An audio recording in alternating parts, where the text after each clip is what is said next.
Today, obviously, we got a big topic to talk about. And this was a topic that I originally wasn't even going to talk about this topic. I mean, even on Twitter, I had put that the next topic I was thinking of was going to be, female depiction female depiction in fiction. Fictional female fiction depiction. The way females are depicted in fictional series. Anyway, that was what I originally was going to do the topic over. But lo and behold, Twitter comes in clutch yet again with another topic. Although this topic is something we've kind of already tackled before. It's the power scaling of Pokemon and how power and strength and feats are measured in Pokemon. Because obviously, if you all know from my last discussion we had about this topic, power scaling for Pokemon is very variable, if you know what I mean. It's inconsistent, but that's because you literally have multiple species of over 900 different creatures, all being raised by several different experienced or seasoned levels of trainers based on certain events they've been through. So there's so much to take into account, right? Technically, if you look at it in its grand scheme of things, it's very hard to really pinpoint how strong something is when you implement a video game feature on a non-video game context. Because a lot of people have always used the video games as their reference to strength for certain Pokemon. Oh, this Pokemon should be at level this, so it should be this. Whereas other people say, oh, this Pokemon's been trained by this person, so they should be doing this. Or this Pokemon used this strategy. I've always felt like, or at least personally, I've always looked at it, and the way I've looked at it just based on what I've been given, Pokemon powers are usually based on basically the strategy that comes behind it and the way they can turn a fight around to their advantage based on the exploits that the trainer can find. It's up to the trainer to find these weaknesses and guide the Pokemon in a way that they can otherwise beat the opponent. Now, does that mean power is completely taken out? Absolutely not. A Pokemon with a certain amount of power has a better chance of knocking out a Pokemon with weaker amount of power. The challenge then would just be to, weaken the character. It's just like in Smash Brothers, if Pikachu can get knocked out really easily if you're able to hit it with a heavy enough attack. But the problem is Pikachu's one of the fastest characters in the game, so it's hard to get him. So while you're fighting heavily trying to thwack at him, Pikachu's getting pop shots on you, and eventually your percentage goes up until Pikachu can just knock you out. That's how I've always kind of looked at these Pokemon battles. The animation is trying to make Kanto Legendaries look like they're the most powerful versus any other later generations. Yeah, case in point, Ghost Suicune isn't Primordial one created by Ho-Oh 150 years ago in Johto. The one you've seen seeks out. I'm working, so I'm listening in the background. I'll tell you the Articuno episode we got the other day literally reminded me of the Mewtwo episode. Okay, so obviously today's people's main conflict from what I've seen from Twitter and what started this conversation in the first place is Articuno. Let's talk about Articuno, one of the flying legendary bird Pokemon from the Kanto region, but also I guess is kind of in the Orange Island section because Lugia or whatever. Point being, Articuno. Articuno is a noticeably powerful flying type Pokemon, but has it always been this way? The argument I'm seeing on Twitter mostly consists of people not agreeing with this feat of power because Articuno has shown to not meet that feat of power in the series before. But even if we look back, I want to say, you're probably wondering why did I put, out of all these pictures of journeys, why did I put a picture from Pokemon Movie 2000 to show off Zapdos, Moltres, and Articuno? Well, I did that as a way to show where I believe this all started. Because I believe everything has a root. And you wouldn't have this many people agreeing and disagreeing and have this many mixed clashing feelings if we didn't have some layer of root to go off of. And from this, I believe the first time we really get a glance at a legendary Pokemon's power is this movie. It's Pokemon Movie 2000. Now, I know what you're thinking. What about Pokemon Movie 1 with Mewtwo? We'll get to him in a minute. But Movie 1... Mewtwo is genetically altered. He is a genetically altered Pokemon made by people. So I didn't want to use him. I wanted to use Pokemon that were born and bred as strong, that were born and raised as strong Pokemon from gate. And I believe where we start to get that is movie 2000. Now, I know some people will be like, movies aren't canon, blah, blah, blah. No, but they play a very big role in how we perceive legendary Pokemon. I like to believe, thank you, Anipoke scaling professor. Wait, the Anipoke scaling professor himself? If I can find a way to get you in the Discord, I'll do it. But, anyway, the way we perceived legendaries, I think up to this point, at least natural legendaries, starts here. We get the series OG, the original series, kind of dips its toe into it here and there, but it doesn't really, like, dig deep into it. What it doesn't do, I think the first time we see Moltres in the OG series is when Ash is in the Pokemon League, right? Where he has to, like, bring the torch over. But even then, Moltres doesn't really make much of an appearance. He shows up, whoops Team Rocket's ass, lights the flame, and burns out. Literally, he leaves. And that's all we really get from him. And defeating Team Rocket isn't a big feat. So, like, we don't really get much context. And I think where the biggest root of all of this comes from also is the name.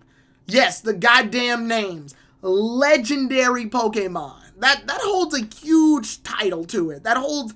You don't just call every Pokemon legendary. You don't see Rattatats being called legendary Pokemon, right? There's a reason for that. The reason is because obviously these are the Pokemon a legend. Now, obviously that could probably just mean, oh, that means they're hard to find. Maybe they're one of a kind. Well, that can't be the case. We've seen several different Zapdoses, Moltres, and Articunos throughout the series, mostly because the show needs to advertise them. But legendary means maybe they're just hard to find. They're rare Pokemon. We've had several rare Pokemon before. But here's where I think where people start to like look and stop and think about this. In the games, legendary Pokemon have a noticeably higher stat than your average Pokemon. If we start this shit from red, blue, yellow, and just use those as the reference point for right now, Zapdos, Moltres, and Articuno respectfully have decently higher stats. Now, does that mean a higher stat equals better Pokemon? Absolutely not. Moltres has continuously shown in most video games to be a terrible battler in the video games up until about Gen 4, and then got better in Gen 6 with the inclusion of a lot of moveset upgrades, with the inclusion of a lot of equipment upgrades, utilitarian upgrades, ability stat upgrades. All of these things helped it become a better Pokemon. But before Gen 4, Moltres was all but useless. This thing was fire flying, so Rock pretty much knocked it out from gate. It didn't have any real good abilities except pressure. It only had pressure, and its moveset was abysmal. Its attack stat was really high, but the problem is that fire attacks are usually special attacks and not physical attacks. So when Diamond and Pearl came in with the special and physical split, Moltres finally got access to more moves. And by more moves, I mostly just mean fucking Flare Blades and maybe Flame Charge, I think one generation after. And then after that, it finally got the more of the flying moves. Tailwind, Brave Bird, Sky, well, he had Sky Attack, but now he can actually use it. Like he had more access to more moves that allowed Moltres to be a viable Pokemon. So for the longest time, Moltres was performing worse than regular Pokemon. Talonflame was, thank you. Ty said it right when I said it, goddamn. Talonflame was more viable just because it had Gale Wings. But we're not here to talk about the video games. I just wanted to use the video games as a jumping point to kind of show off how even though the Pokemon carries the legendary status, doesn't necessarily mean it's an automatic game over for a player. Legendary Pokemon, I think, are more or less given high stats to show that they're, as a reward to the player, that they're hard to find. But if you use them statistically in a battle, they vary based on several different variables. How does this relate to the anime's plight, though? Well, we've seen several times that legendary Pokemon can go toe-to-toe with trainer-trained Pokemon and still struggle. Ash's Charizard beats Articuno. I can't remember the Battle Factory guy's name, but Ash's Charizard beats that guy's Articuno. So it shows that Ash has trained Charizard longer, whereas the Articuno, if I remember, the Battle Factory guy just sort of knew the Articuno. and befriended it. Yeah, Nolan, thank you. So Nolan befriended Articuno, but he never raised it. He never trained it. He never taught it strategies. He never taught it. The moveset it probably had was probably the moveset that damn thing was born with, for all we're concerned. Just looking at it, we can clearly see this Articuno is probably homegrown and was used by a trainer very similar to how Professor Kukui used Tapu Koko in the final battle in Sun and Moon, right? Now, the argument I've been seeing on the other side here, based on Articuno specifically, his strength, is that Articuno has been shown to be extremely powerful in this battle. And in the battle we're talking about in particular is episode 102 with Ash, Gary, Tokyo, and Go fighting off against an Articuno that essentially one-shots like a majority of these mines. And most of that can be piled up to the fact that the episode spent way too much time fucking around until it finally got to the end where the fight started. Then they had to fight Articuno, which means they didn't have much time. Or two, it mostly is due to the fact that Articuno somehow not only managed to get one, but two sheer colds off, despite the fact that sheer cold is an infamous move for missing. It's a one-hit KO move, yes. But the problem here is that move has a very terrible accuracy. Now, obviously, accuracy doesn't play a role in this particular case because it's not a video game, it's an anime. But one of the things I want to point out here is that this obviously is going to rub people the wrong way. I think what we've done, unfortunately, is geared this argument towards the wrong direction. Not the fact that Articuno is too strong or too weak as a Pokemon or the inconsistencies of Legendaries in this series. I think the biggest problem that we have in this fight is that it's just a bad-looking fight. Yes, I'm dead serious. The way a fight looks can determine how well a fight is. It's the reason why artists, animators, choreographers, and storyboard writers go out of their way to make sure that these that fights look good or at least look entertaining enough to let us know what is going on. With the end, that is like languageless. You can see how well or how bad a fight is just based on what you see. If I went into a foreign country not knowing any of the languages that they teach there, and I saw some big buff dude fight some little skinny dude, and immediately the buff dude punches the skinny dude, and the skinny dude like is knocked out, who took the better end of that fight?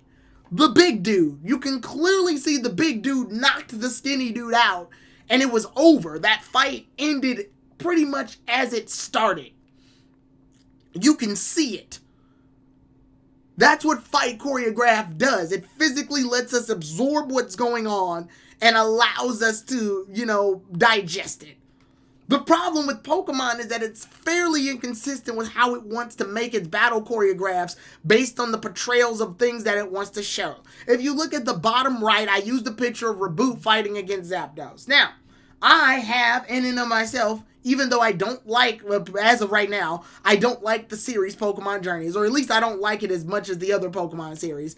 Pokemon Journeys to me has been the weakest series. We see here that in the bottom right, I will still defend this fight, or defend what happened in this fight, despite not liking the series, because one, I want to be fair, and two, I understand the context. The context of that particular fight is that Zapdos was low on power. They make that very clear at the beginning of the episode that Zapdos went to the power plant to recharge. So I want to make the assumption that Zapdos is fighting at about 30%. We'll say 30% for the sake of the story. 30%. He's absorbing electricity, and while he's absorbing electricity, Team Rocket comes in, Ash and Go come in, and these jackasses keep fighting Zapdos while he's trying to basically catch a breather. Doesn't get the chance to do that. Team Rocket decides they want to be the double jackasses, and that gives Go the opening he needs to fight Zapdos using two Pokemon against one uncharged 25% Zapdos. Now we've got a fight that I guess is relatively even, where here Reboot gets the better shot, but they need to do that to show that Go is getting better as a trainer. He is progressing. The show doesn't really do a good job of this naturally through interaction, so what it has to do is show that Reboot can do those things. It can put up a fight against Zapdos. Go is good at battling until the story needs him to not be good at battling, right? So there's the context there. You can still argue that it's a goddamn Zapdos, and Go is not as seasoned of a trainer as Ash is, so the fight should be skewered in some types of ways. But it's very clear, even through the artwork, Reboot has some scratches on it, which shows that Zapdos is putting up some level of a fight here. It's not a pushover. Then we cut to another fight in the series, Mewtwo. Finally get to the Mewtwo stuff. It's very clear Mewtwo is obscenely stronger than both Ash and Go in this fight, but to a point where he, like, Lucario and Cinderace can still put up a fight against Mewtwo. They're not going down by one hit. They're not getting wiped out instantly. Mewtwo is able to pretty much hold his own, but he doesn't get hurt. That fight choreograph would let you know that Mewtwo is up there, but for some reason, it takes more effort for Mewtwo to fight Cinderace and Lucario and Pikachu than it takes for Articuno to wipe out 12 Pokemon. And I think that's where people are starting to get upset, is the inconsistency. I think, yeah, that's where people are getting upset with the inconsistency. And the argument against the inconsistency that most people have been giving, based on what I've seen from Twitter, is that not all legendaries are built the same. Some are better than others, some aren't. Yes and no. The biggest problem, like I said here, starts off with Movie 2. Pokemon Movie 2000. Movie 2000 does an extremely large amount of effort to show off the fact that legendary Pokemon are obscenely strong. Like, destructively powerful. For the most part. We see that Ash struggles to keep Articuno and Zapdos and Moltres like busy so he can get to Ice Island and grab the treasure. Lugia has to basically have his back to make it pretty even. Well, not even, but to give Ash a fighting shot to get to the island. And what does this have to do with Journeys? Nothing directly. What it does, though, is that it gives us an alarm to let us know. And then when we go back and fast forward to the fight with Nolan's Articuno, Ash versus Nolan's Articuno. The characters openly talk about how powerful Articuno is. Like, to the point where they praise Nolan for being able to even command a legendary Pokemon. We could use the manga as an example, but everybody winds up getting legendaries at some point in the manga. It's crazy. But in the anime, we've already established that it takes a certain level of skill to at least have a legendary Pokemon. Even as absurd as it is, Tobias is praised just for having Latios and Darkrai. It's a cop-out that he has them, but people praise him for at least having them, because no one starts with legendaries. That means at some point you had to go catch one. So, for as many jokes as we make of Tobias having like 4 Magikarps on his team or whatever after the Latios and Darkrai, the joke here, like, if we remove the joke and just get to the meat of it, Tobias had to have had some type of skill to catch those legendary Pokemon, based on what the anime's given us. Just based on that so far. But then we transition over to the top right of the display that I've given you all today. Suicune, which I don't know why Go didn't use Suicune in a battle against Articuno. It's a legendary Pokemon. You would think he would use a legendary Pokemon to help give him a fighting shot. Guess Go didn't eat his brain cereal today. This Go's only smart until he's not, I guess. Suicune gets beat up by bandits, dangerously easy, by the way, and gets caught by a Pokeball, a goddamn Pokeball. Now, granted, I've always made the excuse that Suicune allowed itself to get caught just so that he could escape. He didn't want to obey Go. He allowed himself to get caught by the Pokeball so that he could, stay in it, because he realized that getting caught by the Pokeball is a lot better than getting roped up, netted up, and poisoned. So he essentially chose the lesser of the two evils. That's how I've always started to think of it. Is that he said, being this tiny, somewhat comfortable ball, or be beat up by bandits and kick the shit out of. We'll make the Pokeball work. I'm not going to listen to Go, but we'll make the Pokeball work at least. But unfortunately, this leads us to stop and think about the efforts that the show is trying to show off. And this is another argument that I've seen, a lot of people that I've seen criticize this episode or review it are saying they like the fact that Articuno is this powerful. Why? Because they're relating it to what Go is supposed to relate to. The Pokemon Go games on your phone, on your mobile device. People are praising Articuno for being this strong in a raid battle, because this is exactly how strong legendary Pokemon are in a raid battle. Okay, case in point. Completely get it. Completely agree. I play Pokemon Go myself. I know how strong legendaries are in a raid battle. I can vouch for that. It makes sense. So it's clear we're using some video game reference here, right? But in that very same light, the problem here becomes, where do the expectations start and the concepts begin? Articuno's hard in order to fight, and this battle, yes, but apparently Suicune's also easy to catch. And if you know anything about legendary Pokemon, you know how fucking hard they are to catch.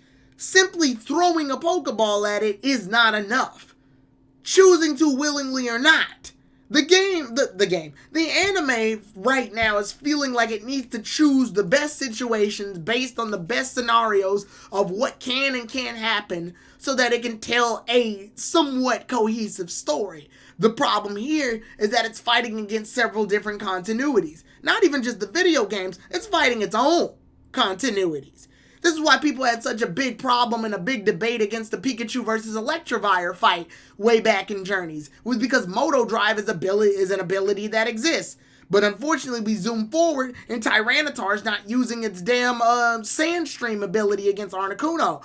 Boldore doesn't even wind up using its Sturdy ability against Articuno's Sheer Cold. A one-hit KO move can't kill Boldore because Sheer Cold wouldn't work on Boldore. One-hit KO moves don't work on Pokemon with Sturdy. So that means this move is null and void. But they can't do that because if they did that, it would mess up the story. They don't even show Boldore getting knocked out in the episode. Boldore just gets frozen and sort of leaves. Like, the screen just sort of cuts away to him and focuses on Bayleaf. I'm not exactly sure what was going on here. And I think what the biggest problem isn't even, because people are saying the biggest problem is the power scaling, which I am tackling. But it's not even just that. We've ran into these awkward moments several times in Journeys when it comes to battle choreography, just based simply on how awkward it is. The problem is that it's awkward. The whole reason people had an argument with Pikachu versus Electivire in its Moto Drive isn't because the Moto Drive ability does automatically absorb electric moves, or that Pikachu's Z move can overpower it just based on anime logic and love. It's the fact that it's awkward. To even put Pikachu in this situation is awkward. The last time we see Pikachu use that move against is against Tapu Koko, which anime-wise we can tell that that move was just an epic move to use to fight off the other epic move. So climax-wise, it's a nice looking way to end a fight.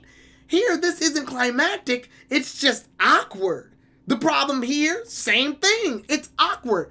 If you remember in the fight, there's two different commands that Go and Gary want to go off of. Gary says that the Pokemon should split up, because if the Pokemon split up, if it uses Sheer Cold, it won't knock out everybody. Go's logic is, if we split up, it'll use Blizzard. Blizzard is a widespread move. And this is something that Pokemon doesn't really like to explain a lot for some reason. And I guess because it goes into the technicals of how Pokemon battles are judged a lot too. Some people wonder, like, why does Greninja, we'll use Greninja for an example. Why does Greninja use Cut instead of just consistently using Water Shuriken on Charizard? Because Greninja would get a same type attack bonus and it'll do some nice neutral damage on Charizard. Yes, the problem is that Pokemon doesn't really like to explain ranged attacks very well. Well, essentially what this means is if a Pokemon's at long or mid-range, they'll more than likely use a move like Flamethrower, Blizzard, Thunderbolt, Shadow Ball, Stone Edge, something that kind of covers like a non-frontal attack. But when a Pokemon's all up in another Pokemon's face, the more effective move to use would be Close Combat, Focus Punch, Dynamic Punch, Fire Punch, Triple Axle, shit like that.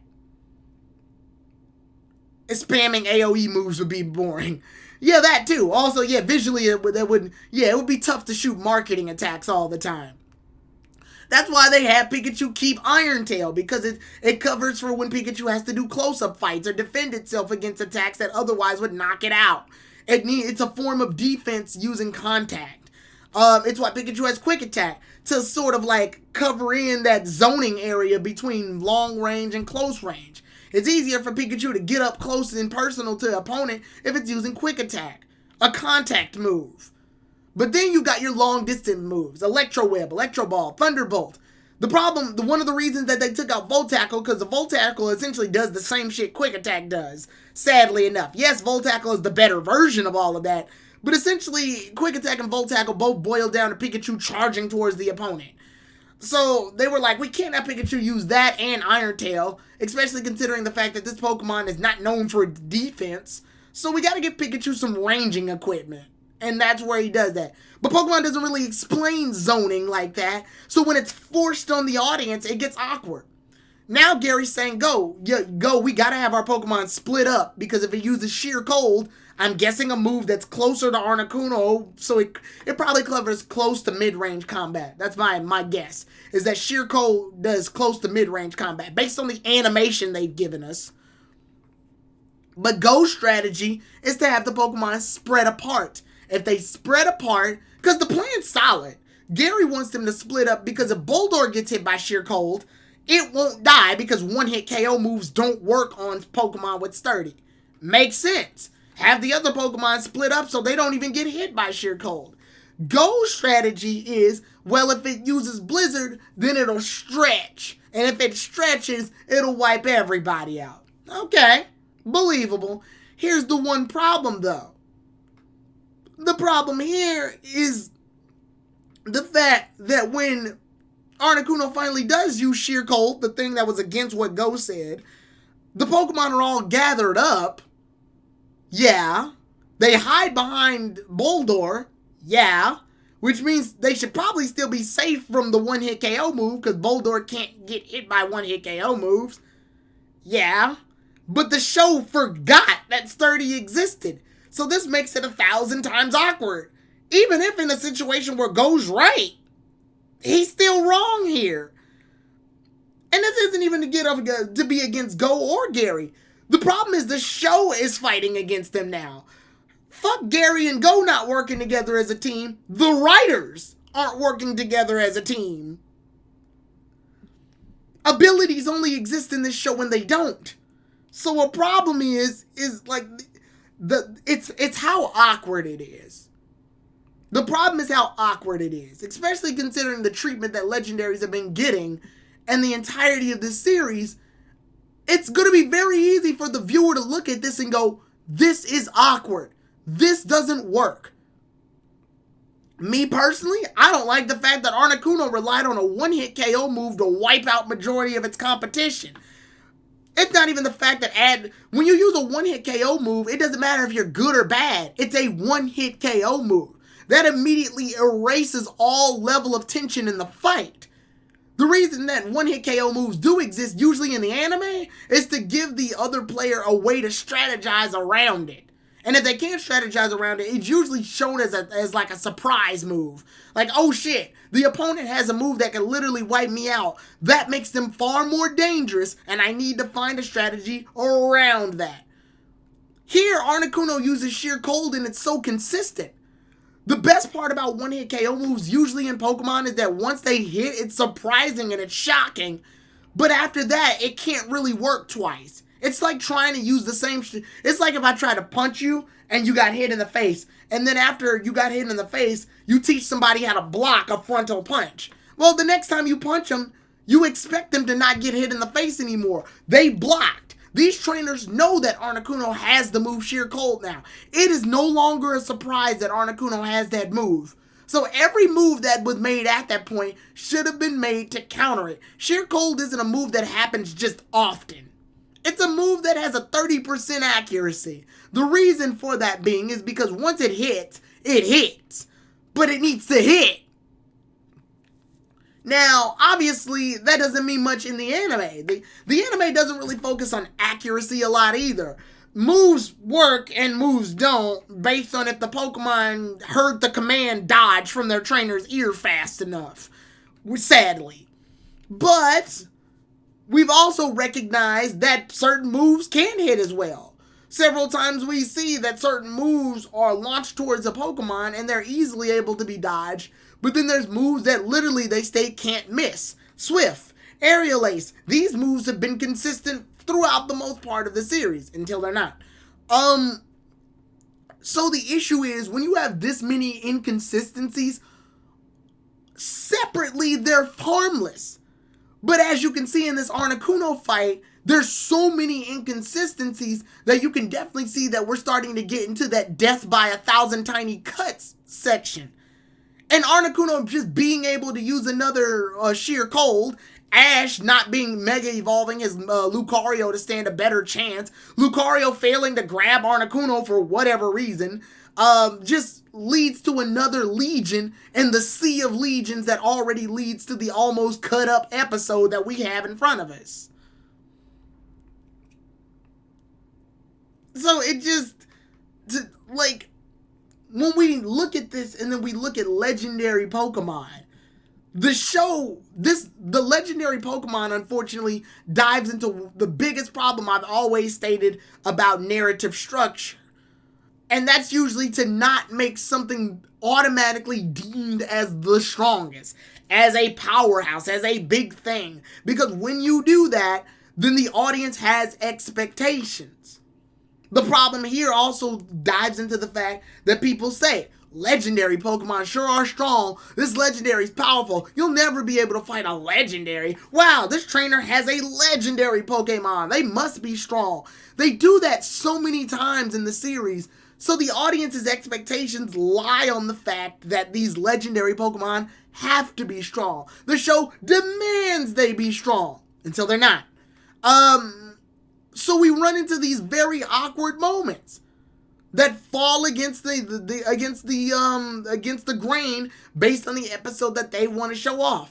In order to show that a character actually has progression and is able to hold their own, a legendary has to be a certain level of strength.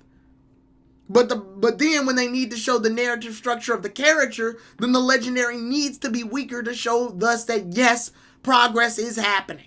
It's one of the reasons why I say in narrative, you don't make 4 gods that all control a giant element and they're titans of the planet and then proceed to kill them off in one season only to have 14 more seasons afterwards. Because once you've reached the top, where do you go? And the problem here is that legendary Pokemon, whether you want to take them from the games, Pokemon Go, the trading cards, whatever media they come from, universally, legendary Pokemon have been given this very powerful status. But Pokemon Journey has tried to make it so that legendary Pokemon can at least be fought or obtained by the level of those that are on Go's level, a trainer that doesn't have nearly as much experience as Ash.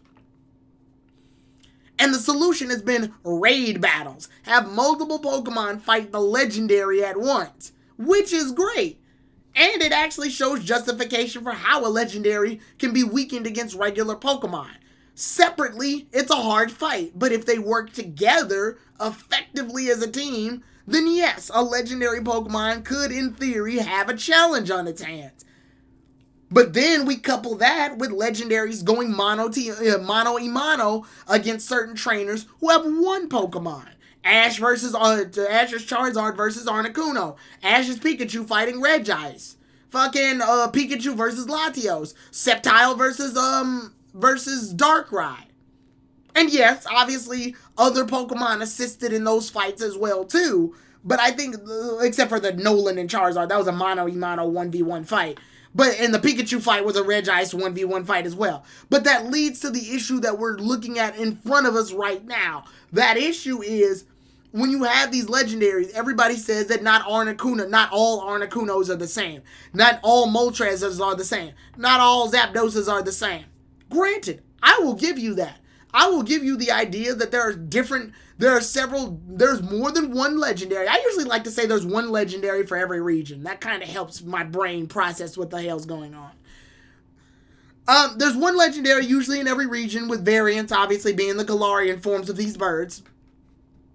And they're all not going to be on the same level of power. The Zapdos in Pokemon Movie 2000 isn't going to shout from Lightning Island, "Hey, yo, don't lose to a Reboot, you're a Zapdos."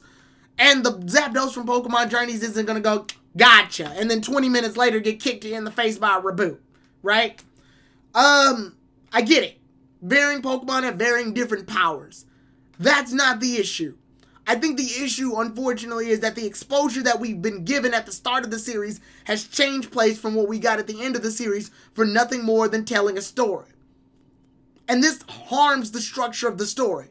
If you had started the story off with legendaries being obscenely powerful to the point where the trainers can't put a dent in them, versus the legendaries being, versus later on Ash and Go and Gary and Tokyo or whatever trainers are fighting at that time, are able to hold their own in the fight and still lose, then we have narrative constructs. Then we have levels of progression.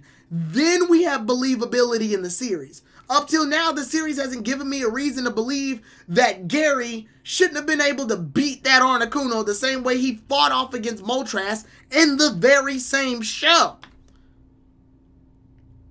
Now, looking at it narratively, Moltres was pretty much to show off what a Pokemon would be if it fights at its prime.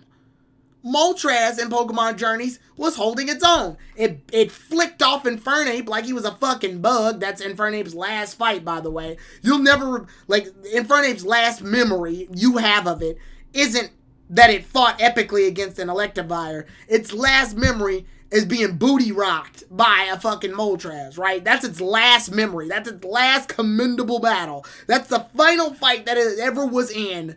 And it got fucking sideswiped. That's its last fight.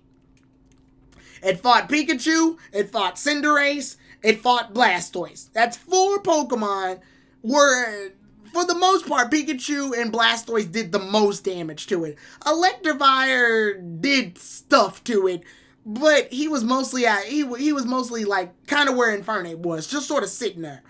But from what we gather, Cinderace, Infernape, and Electivire didn't really hold up much of a fight, so Blastoise and Pikachu were kind of carrying that fight. Right? That's how we've associated what's going on. And I'm glad you brought that up, Kuro, because I wanted to talk about that. Meanwhile, we rewind to X and Y. And I'm using X and Y mostly because that's like the last time we really see like some legit legendary battling. We see Fletchinder. Fletchinder, the stage 1 evolution of Fletchling, hasn't even evolved into Talonflame yet, is kind of fighting off against Moltres. It's not winning, because it's a fucking Moltres, but it's holding its own. And then it evolves into Talonflame and actually gets 3 Brave Birds off. I actually watched it. I watched this episode right before I did this podcast. It gets 3 Brave Birds off, and then gets hit with Fire Blast and is about to like fall in the volcano. Talonflame still loses that fight, but it didn't go out like a bitch. That's kind of like, you can very much see that it was able to get its pop shots off, so you can understand the level of strength that went from Fletchinder versus Talonflame. You can see progress is happening. You can see that Talonflame was weaker as a Fletchinder, got stronger as a Talonflame, and held its own against Moltres. But Moltres is still a legendary Pokemon.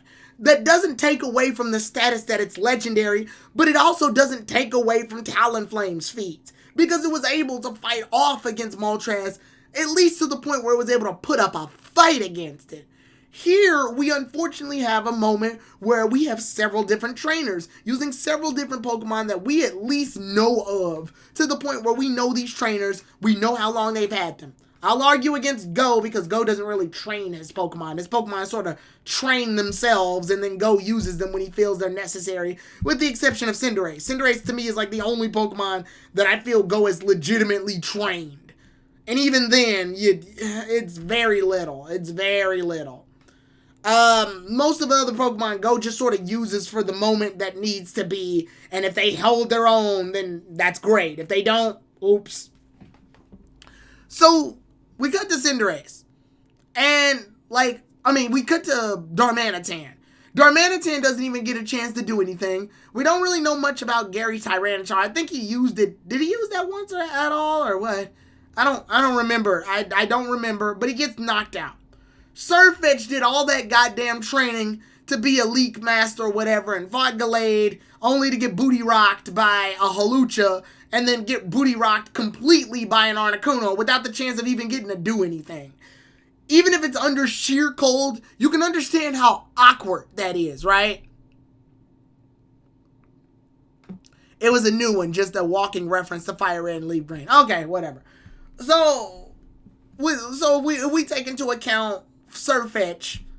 It did all that training just to get rocked instantly by two Pokemon that didn't even put up much of a fight against him until, next episode where it's finally time in order for it to be good again because we need another win under its belt. Otherwise, its imaginary win ratio is going to look all weird, right, at the end of the series. So now we enter this moment that for the most part, no matter if it's a one-hit KO move, no matter what the context is, it looks extremely awkward. That's the issue. The issue is that these viewers are having to greet this with an awkward lens of Pokemon that get smacked instantly. They don't even get the chance to show the fight. It'd be different. I would imagine people would view this a lot differently if Indeedee had used Helping Hand on the rest of the Pokemon, if Sirfetch'd was successfully able to use its shield part of the leak to protect the rest of the Mons, and then Tyranitar has Sandstream so that Articuno gets hit with buffers of Sandstorm a little bit, and then what was the other Pokemon? Darmanitan gets off a nice Fire Punch, direct hit on Articuno, and then Articuno gets mad and sheer colds all of them at once, then knocks them out. I don't think people would have been as mad at that. You want to know why? The context is different. It's not so much the fact that Articuno is super strong, it's the fact that the other Pokemon are at least holding their own. Yeah, Sirfetch'd doesn't even use Detect. Thank you, I forgot he knew Detect. Yeah, so it's the fact that the context here makes it look as though the Pokemon are fodder completely to this Articuno, not by the sense that it used a move, that it surprised them with a move. It used a move that was so very telegraphed that anybody could have done something about it, but for some reason the trainers make the selective choice not to, and the suffering part of it is that they all get rocked immediately. Later in the fight, Gary tells Cinderace, Lucario, and Gardevoir to spread out. That way, Articuno can stop using Sheer Cold. I can see why they did this. It's a lot easier. It's a lot harder for Articuno to get a solid target if he doesn't have a solid target to hit. Fair enough. Makes sense. But then it's very obvious he counters by using Blizzard and other moves to sort of cover its ground. It's very clear this Articuno is smarter than your average bear. I think the problem here, though, then became that Go wasn't working properly as a team member. So we ran into these issues.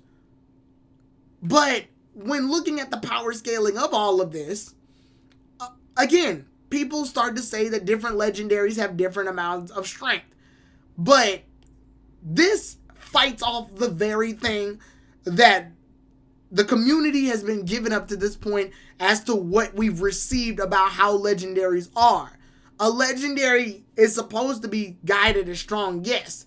But looking at it from the context of the people who are being introduced to legendaries in this series, the series has been trying its hardest to make legendaries at least to the point where the characters in the series can fight them. And it's very clear Articuno is on a level all of its own, even though it fought 12 Pokemon versus Mewtwo that fought 2 Pokemon and was able to like wipe those 2 Pokemon out, but that fight took longer.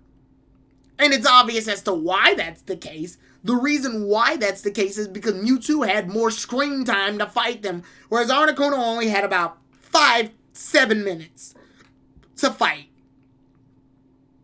So because of that, the show has to scramble and figure out a way in order to make it so that they can give the narrative they want to give, that Articuno's strong, but they're now struggling against the narrative that they've already given, that legendary Pokemon are, to the very least, fightable. You can beat them if given the right context. So, I mean, that's been the overall problem with power scaling, just not even just with legendaries, just with Pokemon in general, is that the only reason it's amazingly inconsistent is because it's amazingly, like, when you bring up such powerful Pokemon, it's hard in order to sit there and bring them to the standpoint of the main characters and then have them put in combat without some result being dissatisfactory based on how they perform. Legendary being strong, awesome. Them being defeatable shows that the characters reach a certain feat of power. They're able to do something that not many people are able to do. Fight, capture, or defeat a legendary Pokemon. That's an amazing level of progress on the trainer and or Pokemon's half. The problem is that if you can only do it so many times before it starts to demean how powerful the legendaries are. And it's completely unfair to have legendaries get rocked by Reboot, captured by Pokeballs, and all this other absurd nonsense at the start of the series, and then expect an Articuno to perform 1,200 times better against 12 Pokemon that are all raised by stronger but much more seasoned trainers. I'd like to argue that for as little as Go has been training, I like to think they've stuck around Ash long enough to be a more seasoned battler now than he was back then when he started. So why is it that the weaker Go can hold his own against legendaries, but the stronger Go can't? The weaker Ash, who didn't even have the ability to Mega Evolve Lucario, somehow is getting rocked by an Articuno where Lucario's at his strongest now. This is the very same Lucario that beat a Gigantamax Machamp. But that's the other issue we run into, is that power scaling in and of itself does limit your narrative and your literal structure, but it's also necessary to help the audience understand what's going on. It's the hero's journey. Typically, like I said before in anime, and mostly in Japan, when a character says they need to get stronger, they don't necessarily mean they need to bulk up and go to the gym and gain muscle. That's not, unfortunately the word strength in Japan is translated kind of weird, so it means various different things. Say we have an anime where, I'm just making this up off the top of my head, say we have an anime of a chess player. I think there isn't chess anime, but I'm making one up off my head for the sake of context.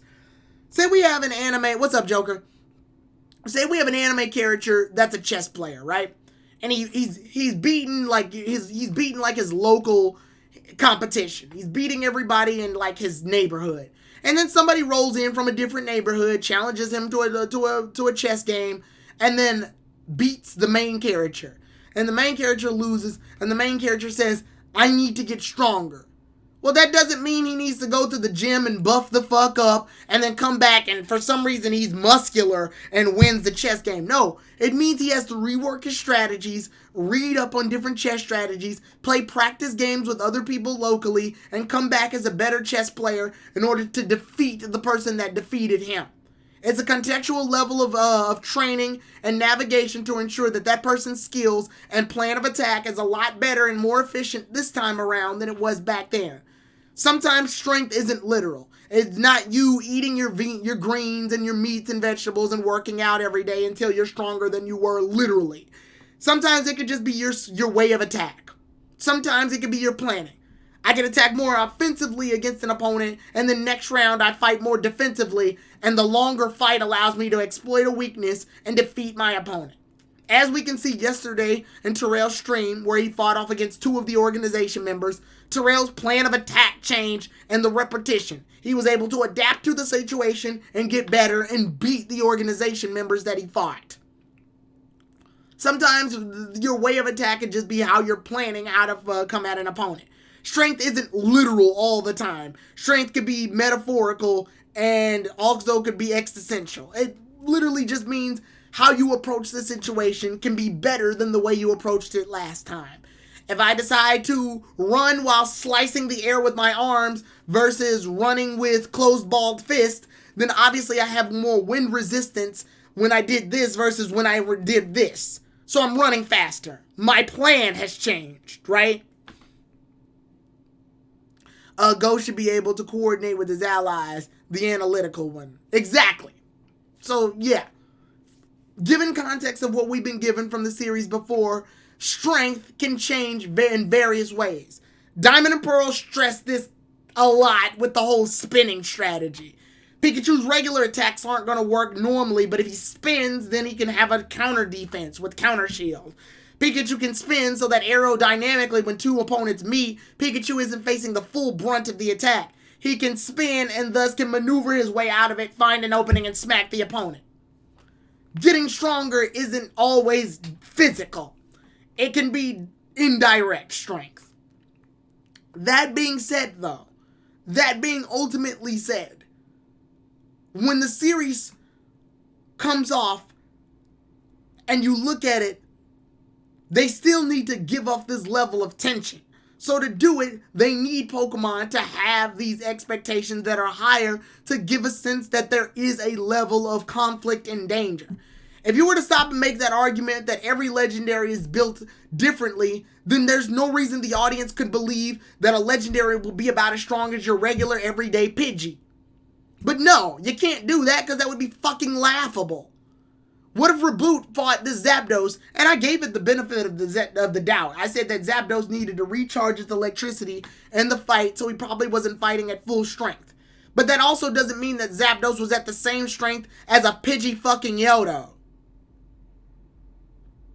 It's clear it took more in order to bring down the Zapdos. It took Ash Team Rocket, Go, and Ash Team Rocket and Go in order to fight the Zapdos enough to exhaust it to where Go had to fight it with Reboot. The context is different. Multiple layers of wearing this strong opponent down so that it can be on the level where Go can at least put up a fight against it means that it obviously was a big feat. That's the expectation. Mewtwo fighting Lucario and Cinderace, well, obviously alone they can't fight it. But together, they're working together in order to keep up their own. But unfortunately, the context here is that the show is showing that Lucario and Cinderace, at least at this form, are capable of holding their own. So they should be more than capable of holding their own against Articuno, but they're not. 12 Pokemon can't do the same job that 2 Pokemon could do, 2 of which are the same Pokemon that fought in the very same context and the very same show. Power scaling isn't supposed to be an end-all be-all, but it is necessary in order to allow the audience to make sense as to what's going on. I can't take anything seriously if you relinquish all power scaling. If you say, oh, power scaling just doesn't exist, or it's redundant, or it's irrelevant, or it's this, or it's that. The problem you become then is that anything is possible, everything's unhinged, there's no law, and there's no structure. My biggest issue with the Pokemon World Championships, as well as the Project Mew, is that these things are ideas that are guided to make Ash and Go stronger as they go throughout them. Unfortunately, there's no real structure to let us know how their progress is going. It's sort of surface level. There's a tournament with all trainers. Great. How does the ranking system go? When Ash beats somebody, he just goes up a rank. Well, by how much? What is determined? What's the calculatory system? Children don't care about all of that. Ash got a higher number. Just focus on the fact that his number is better. Okay. What about Project Mew? Okay, well, what's this drone thing that records your progress? Oh, yeah, that's supposed to let trainers know that how well they performed in the battle structures. Okay, where was this during the Volcarona mission? We didn't have it in the Volcarona mission. Where was this during the Moltres mission? We didn't have it there either. Was Gary allowed to fight Moltres with other people, or was it just himself? This wasn't for cooperation. It was for gathering data. Well, wasn't the Articuno one for gathering data? I mean, they passed the mission because they gathered data on Articuno. That's what the guy literally says in the phone. Well, yeah, but they worked together. Well, they didn't work together well because Go didn't work well with the others. And if you have one link in the chain of people that are working together that doesn't want to cooperate, then that means the chain doesn't work. One weak chain ruins the link, which means they're not a good team. If they were a good team, they would all be working well together, but they didn't. Well, we gathered data on them. Okay, so if we gather data on them, you see how this is a problem? You see how too many questions start to like build up? You see how all these legions of cuts start to lead to the problem that people are having with this episode? It's not even necessarily the fact that Articuno was super strong. It was supposed to lead to the idea that if they work together, then they can essentially beat down a legendary Pokemon. The problem here is that when you get all these trainers together to work together to fight a legendary Pokemon, and then the legendary Pokemon ends up beating everybody simply because the trainers aren't fighting at their full capacity, then you gotta blame it on poor teamwork. But they passed the mission because the mission was supposed to work on teamwork. Go says it at the beginning of the episode. I have a mission that works on battling and cooperation. So it's very clear that battling and cooperation is the ideal standpoint here. Obviously that makes sense. Hell, Terrell brought up this point last night when I was talking with him about the episode where Go questions, is cooperation really necessary in finding Mew? Well, if you have an entire team of people called the Chasers that are meant to pursue Mew, one would probably assume that they're a part of a team! So yes, cooperation is necessary. But this is the show trying to tackle that whole insecurity thing that Go has with working with other people. You want to know how to make that work really well? Is to remove Ash. The show has felt like has forcefully placed Ash in this position as Go's, I'll guess, mediator. The trainer necessary to help Go reconcile with the fact that he's working with other people. He's supposed to be like the trainer that works alongside Go to allow him to deal with his insecurities. Even though at some point he didn't get along with Ash either, but it's wiped away so quickly the show doesn't really want to focus on it. The show spends one episode on it, and that's it. Go never works with Ash cooperatively in any way. Go never disagrees with Ash cooperatively in any other battles outside of that one. And it wasn't even a battle. It was the whole Ivysaur and Venusaur situation. And then he works fine with a bunch of strangers fighting Golurk. And you can argue, well, that situation is different. Well, how is it different? He worked with strangers in that raid fight, and there were 2 strangers. And this one, he knows everybody in the room. He knows Tokyo, he knows Ash, he knows Gary. I guess the argument is that he doesn't like Gary. But the problem here is that he at least knows who he is. He knows which Pokemon he has to the very least. He knows Gary's battle style. He sat there and watched it. And again, what does this have to do with power scaling? Well, it has something to do with power scaling because power scaling in and of itself is usually based on the idea of the feats that characters have been able to do in the show. The reason that people take this shit so seriously is because it's hard for an audience member to sit and believe one thing and then give it another entirely through a different lens. It's very hard. You can't have, we'll use Dragon Ball as an example. You can't have Goku beat the strongest proclaimed strongest fighter in the galaxy and then proceed to have him fight some street bandits and get his ass whooped right after. It wouldn't make sense. Narratively, that makes no sense. You can't have him fight street thugs and get his ass whooped when we've already seen that the most powerful thing that Goku's fought blows up planets as if they were M&Ms. He crushes them. The reason that people take Pokemon narratively so serious is almost triple that. Because narratively, Pokemon are given more context to be stronger throughout not just the show that they're in, but through several different layers of media. Legendary Pokemon and Pokemon cards usually have higher health than regular Pokemon. They usually do bigger damage. They usually have some Poke body that or Poke ability as they're called, that allows them to do something that exceeds the normal standpoints of a basic Pokemon. In the video game, in Pokemon Go, the mobile game, legendary Pokemon are usually not caught through normal means. They're caught in a raid. You have to raid them. And if you do wind up catching them in normal situations, you usually lob a Pokeball at them, and it's not going to be as easy as a regular catch. You got to plan. You got to throw certain berries at them. You got to throw several different Pokeballs. You have to hope they don't fucking run away. Like, it's a struggle. It's never been just simply, like, only rarely has it been you lob a Pokeball and catch it and you're good. That's based on a very high random number generator that may work in your favor. In video games, legendary Pokemon typically have higher stats than regular Pokemon. You don't see any legendary Pokemon that have the same stat total as a Pidgey. You don't see any legendary Pokemon that have the same stat total as a Caterpie. Why? Because they're fucking legendary Pokemon. Like, unfortunately, legendaries get so many different contexts of strength that I don't blame the audience for believing that legendaries should be a certain strength. So then when you present them to be fightable during your first half of your series, and then proceed to finally make them much stronger in your later half of your series, it messes with the construct. Legendary Pokemon are meant to be an obstacle for the main characters, for the cast.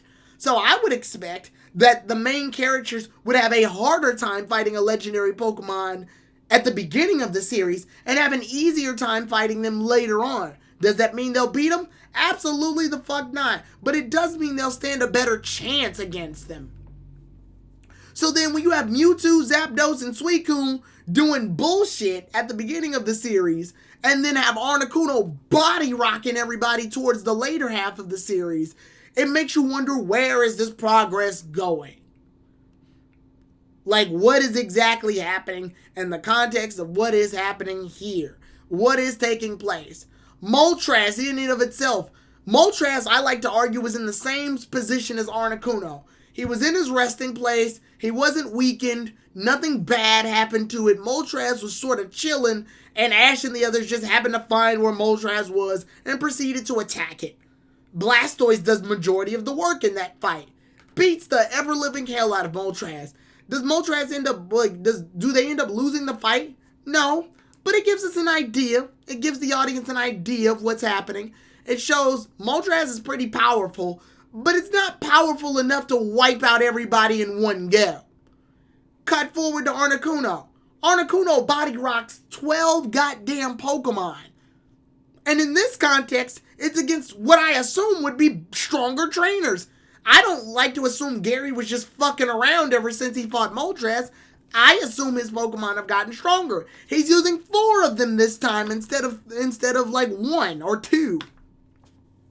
Ash used 2 Pokemon, Go used 1, and then Infernape. So, well, actually, Ash used 3. He used Pikachu, it was Pikachu and Infernape. He used Pikachu and Infernape, Gary used Blastoise and Electivire, and Go used Cinderace. That's 5 Pokemon against 1 Moltres. Meanwhile, 12 Pokemon against Articuno somehow is a mismatch. You see, like, no matter how many ways you look at it, it's still weird. It's not even necessarily that the fact that Articuno and Moltres are the exact same levels of power. They're not on a video game stat board going, how much power do you have? About 1,200. How much do you have? Ah, shit, looky there, I got 1,200 as well. No, it's not that it's not that statistical, but it does have to have a level of context that makes you believe, oh, these 3 birds of a feather kind of flock together, and it gives the brain an idea of what we're working with.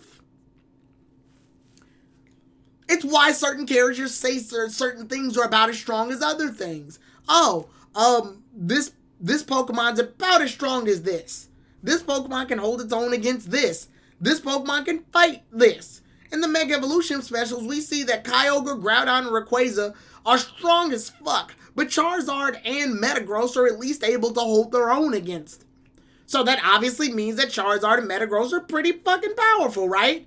Mega Charizard X fights off against Zygarde. So, under my assumption, Charizard's at least strong enough to hold its own to fight off against Zygarde at 50%. But that's based on what I'm visually looking at. And what I'm visually looking at tells one story. So that's where we run into our standards. And it's not wrong to have standards. It's not wrong to have standards based on what you see. I think the show has just been poorly paced and written to the point where our expectations can be skewered at any point. Is that the fault of the community? No. Is that the fault of the writers? Yes and no. The writers give us the context. They give us the story. They give us the narrative. So when they don't follow it consistently, you know questions are going to be asked. And once enough questions are asked, you start to question what you're looking at. People can break this down for as many ways as possible and give as many excuses as they possibly can. But the problem is that when you run into a series that can't be consistent with what it wants to give us, then you run into questions. I don't know what you said right now is the exact reason why I don't take the anime seriously as canon as I take games and stories, because how the anime tried to insult the viewer's intelligence, and I'm not a fan of that. I don't even think they're trying to insult the viewer's intelligence so much. I think, unfortunately, is that they're writing out, when they made the series, they wrote a check that they couldn't cash. They need to have these characters learn and grow and be progressive, but they unfortunately forgot to take into account, what's up, Rivery Otaku? They forgot to take into account of the fact that this series does run on some level of other medias that are attached to it. And it's not the fans' fault that they want to take that into account as well. People are making the argument and standing up to the fact that Articuno is a legendary Pokemon. Of course it's going to be super strong. But this is the very same context where when a legendary doesn't live up to its expectations, people want to argue against that as well too. When a legendary gets caught automatically by a Pokeball, or Reboot knocks out, fights off against Zapdos, or Ash and Go hold their own against Mewtwo, then when people complain, oh, the legendary's not putting up as good of a fight, people want to immediately argue, oh, well, these legendary Pokemon aren't following video game logic. Okay, fine, we'll use that. We'll use that argument. They're not following video game logic, right? So when Articuno body rocks everybody stops and goes, yeah, Articuno's a legendary Pokemon. Of course it's going to beat everybody else. Okay, which is it then? Are legendary Pokemon strong or are they not? This inconsistency is what people have the issue with. People don't like being treated like this in terms of a narrative structure. It's not even to insult our intelligence. What it is that it's just dangerously gonna raise questions. And when you raise questions, some people approach raising questions in different ways. But for the most part, when you raise questions, things start to get confusing. Things get chaotic. Things get frustrating. If I told you, every day I wake up, I eat breakfast, and I work out, and I go to work, and I work 9 to 5, and come home at around 5. I tell you that's how my day is every day with the exception of weekends, right? So you know how my life works. I eat breakfast, I work out, I go to work, and then I come home. If I told you that, and I said I do that every day, and then one day I say every day I get up and then I fly to Hawaii every day. And then I come back home, and when I come back home from flying from Hawaii, I immediately take a bath in Chile. Well, hold on. You just told me that you fucking wake up, eat breakfast, go to work. Now you're telling me you go to Hawaii, and then when you come back, you dip in a vat of chili? What is consistent here? Well, why are you asking all these questions? I told you in that continuity I do that, but in this continuity I do this. You see where the issue starts coming in? It almost feels like I'm fucking with you in a way. It's like the community's having this back and forth argument, but they're having this back and forth argument based on what the writers have given us.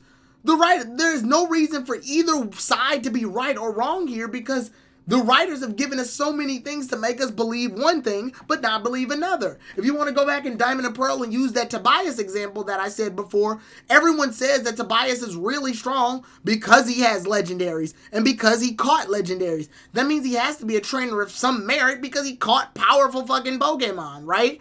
But the only reason that that's taken into account is because legendaries have to be considered strong in this context. Darkrai beats the shit out of most of Ash's team. So legendaries are strong. Got it?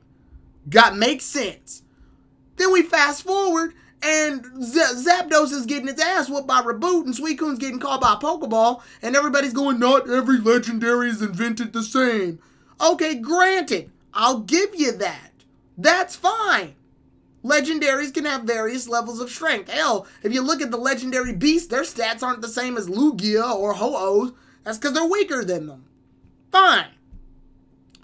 But then you carry the status legendary. And there's a reason you don't see every trainer with them. Under your logic, every trainer should have a legendary Pokemon. Legendaries aren't all strong, right? We should easily have we should have a Gin Insect that has the exact same stats as a Caterpie.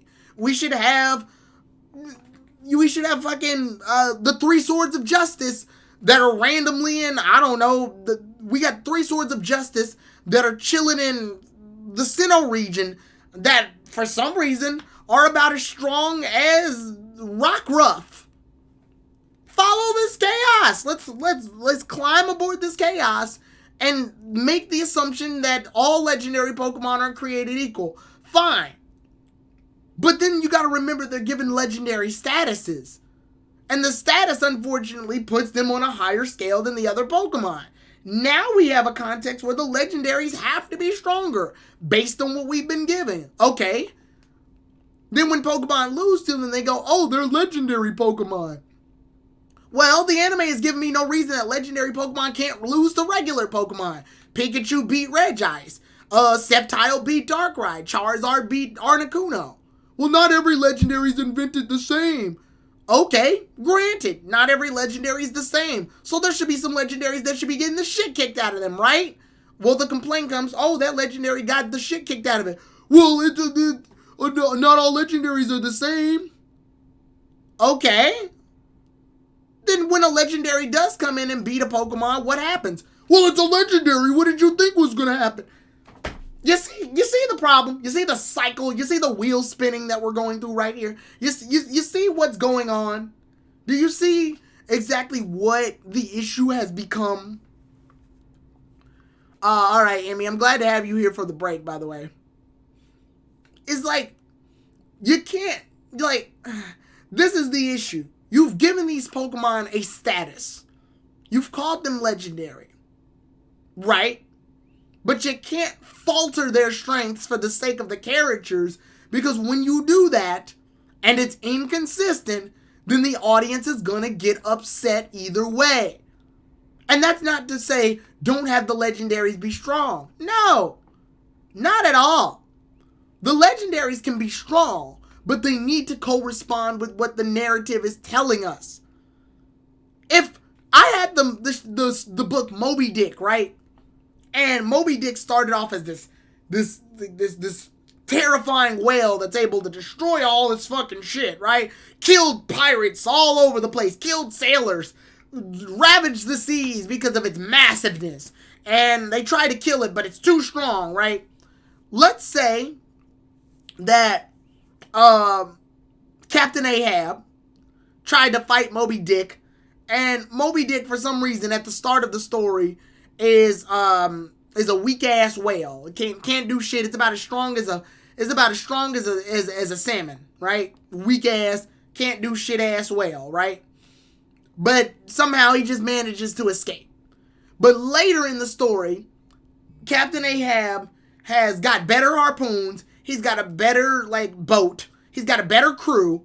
And for some reason, with all this better equipment, now Moby Dick is strong as fuck and kills the entire fucking crew in an instant. Almost kills Captain Ahab, and Captain Ahab doesn't know what to do anymore. Well, from the beginning of the story, we've been given that it was weak as fuck. The whale was strong, but Captain Ahab just couldn't kill it.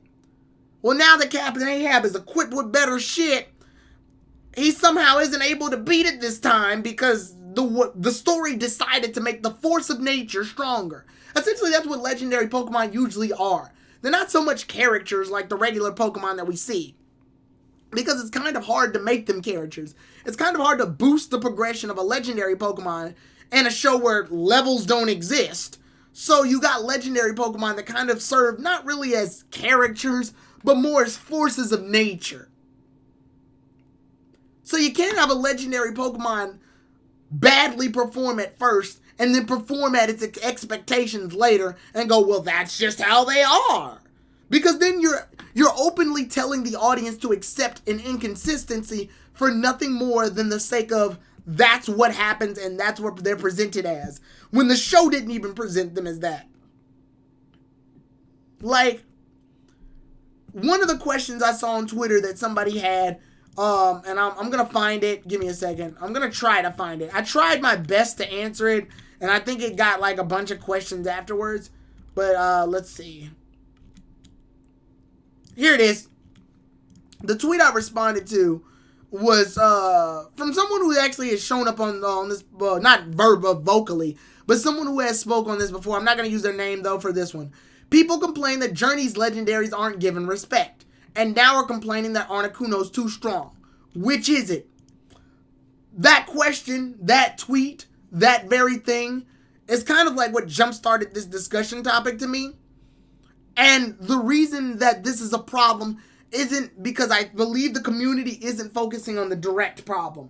The direct problem isn't the inconsistency of what's expected.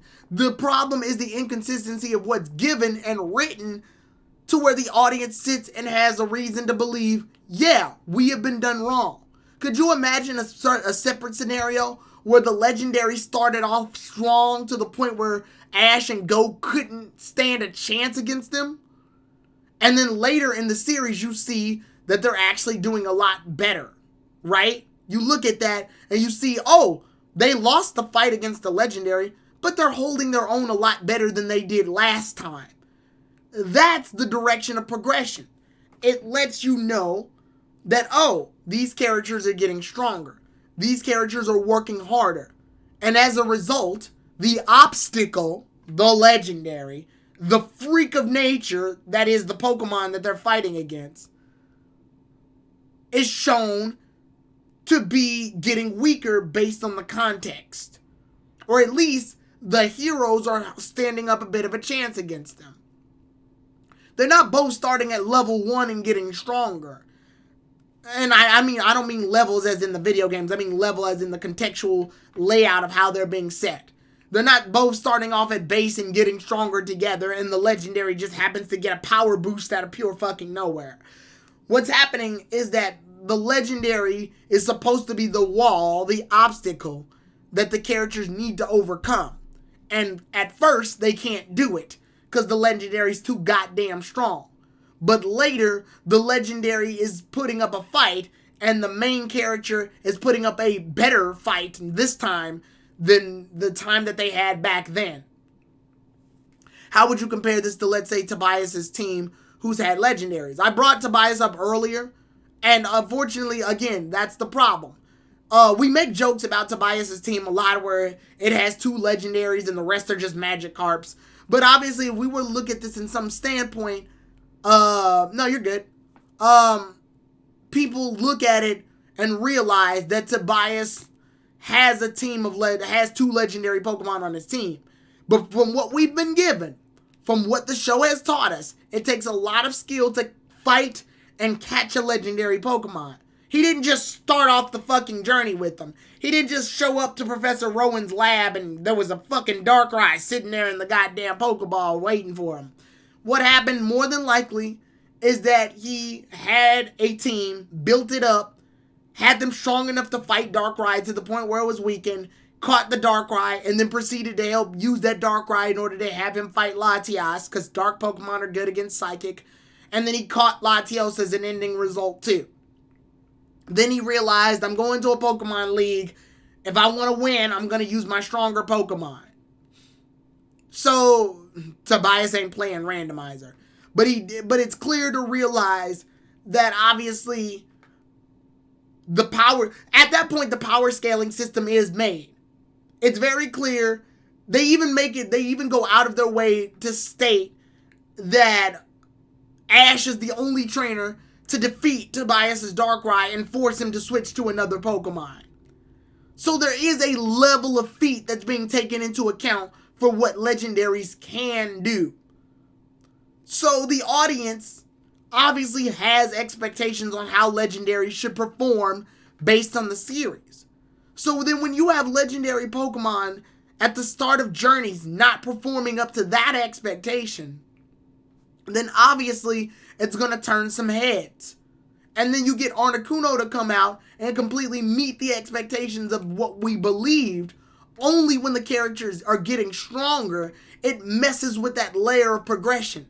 How are we supposed to know that Ash and Go and the others are getting better as trainers when the legendary Pokemon are suddenly at the status quo that they were supposed to be at the beginning of the series? That's where the issue is. Then you have, what's up, Depression? Then you have Pokemon like Suicune, which can't be afforded to be used in this fight because Go would have stood a better chance using Suicune against Articuno than fucking Boldore.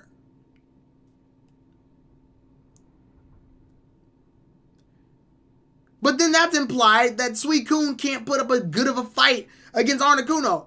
Go knew his opponent. He looked it up. He even says, my next opponent is against Articuno.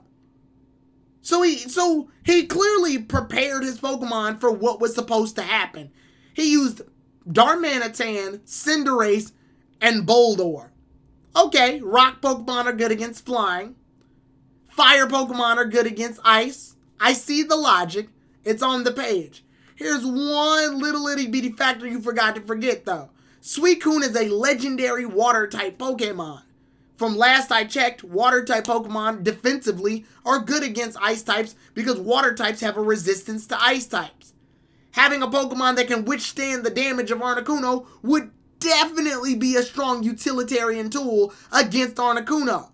And it's a legendary Pokemon. The show constantly presses on this idea. This would have been a perfect time to use it, but he doesn't do it. Because Go needs to learn a lesson. I don't even mind Suicune losing against Articuno. The problem here is that the show is giving this false illusion that progress needs to happen.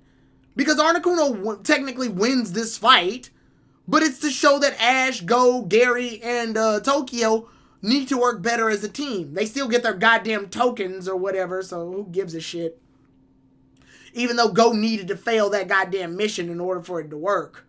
But the point is, they're doing this to show off that they don't work well as a team, but then you have this weird veer point of disrespect towards one legendary to make another legendary seem powerful. The issue isn't even that Articuno's strong. It's the fact that Ash and Go aren't even using their full potential.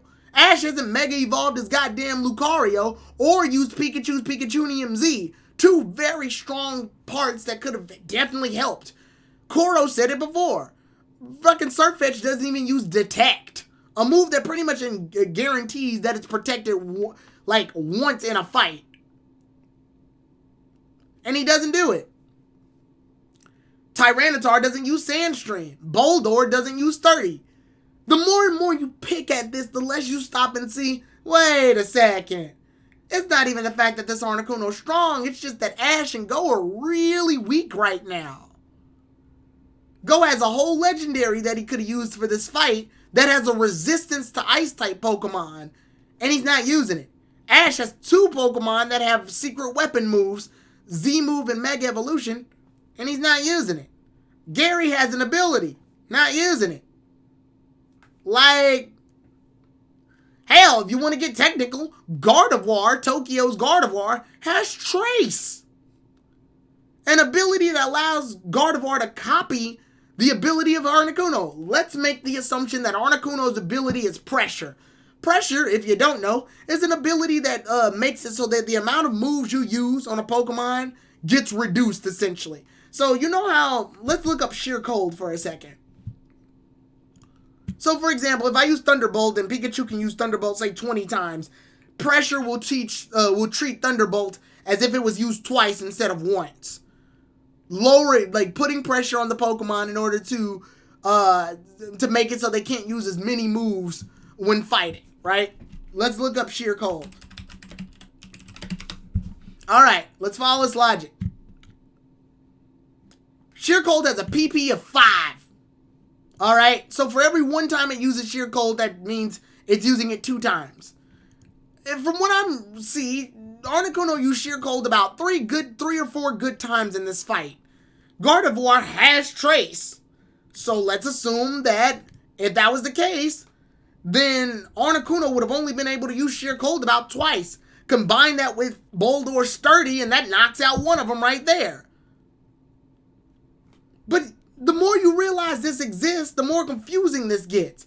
If you want to use the video game logic that legendary Pokemon are strong, bet. Fine, go ahead. But that means you gotta go all the way. You can't cherry pick which parts you think will be useful for what moment, and then just go, oh, that's just how it is. You can't say, oh, video games, Articuno's supposed to be strong. Legendaries are strong.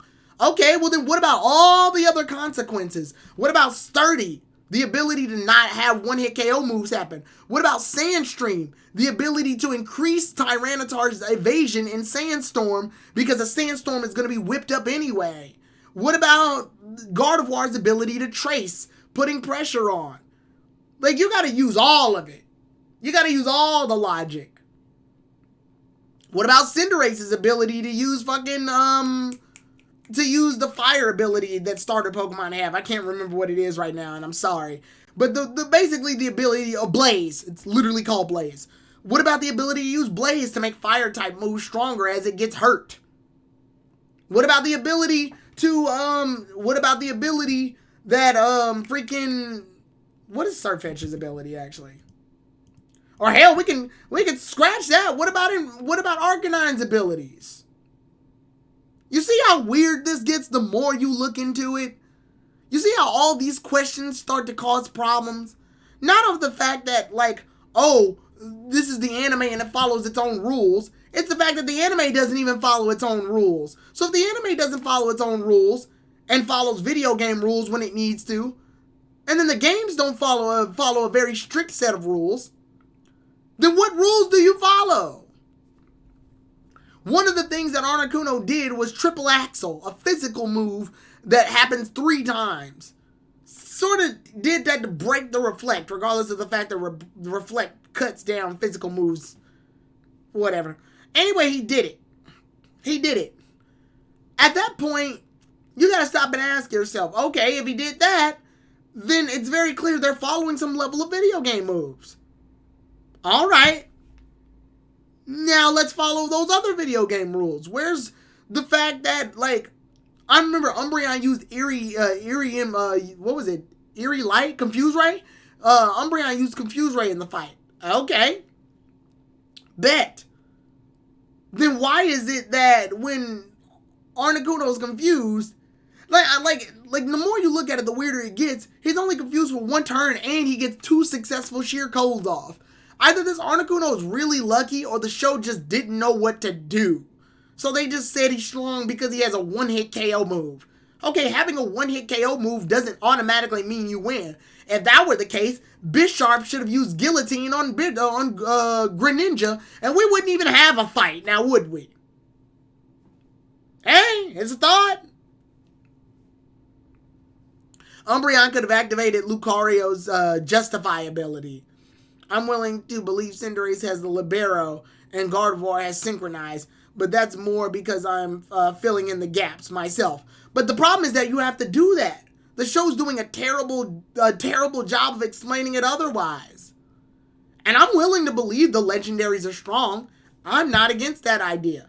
The problem here is that you're forcing me to believe that Mewtwo that apparently knows Ash, is somehow weaker than Articuno because they're able to put up more of a fight against Mewtwo than Articuno. The show is forcing me to believe that Reboot, even though this Zapdos was weakened, can put up a fight against Zapdos enough to where it can basically knock it out. You're forcing me to believe that Suicune is weak enough to not put up a good enough fight against a couple of weak-ass bandits with throwaway Pokemon and get caught by a Pokeball as an ending result. You're forcing me to believe these things, and then also forcing me to believe that Articuno's stronger than all of that, when the show's given me no reason to believe that before.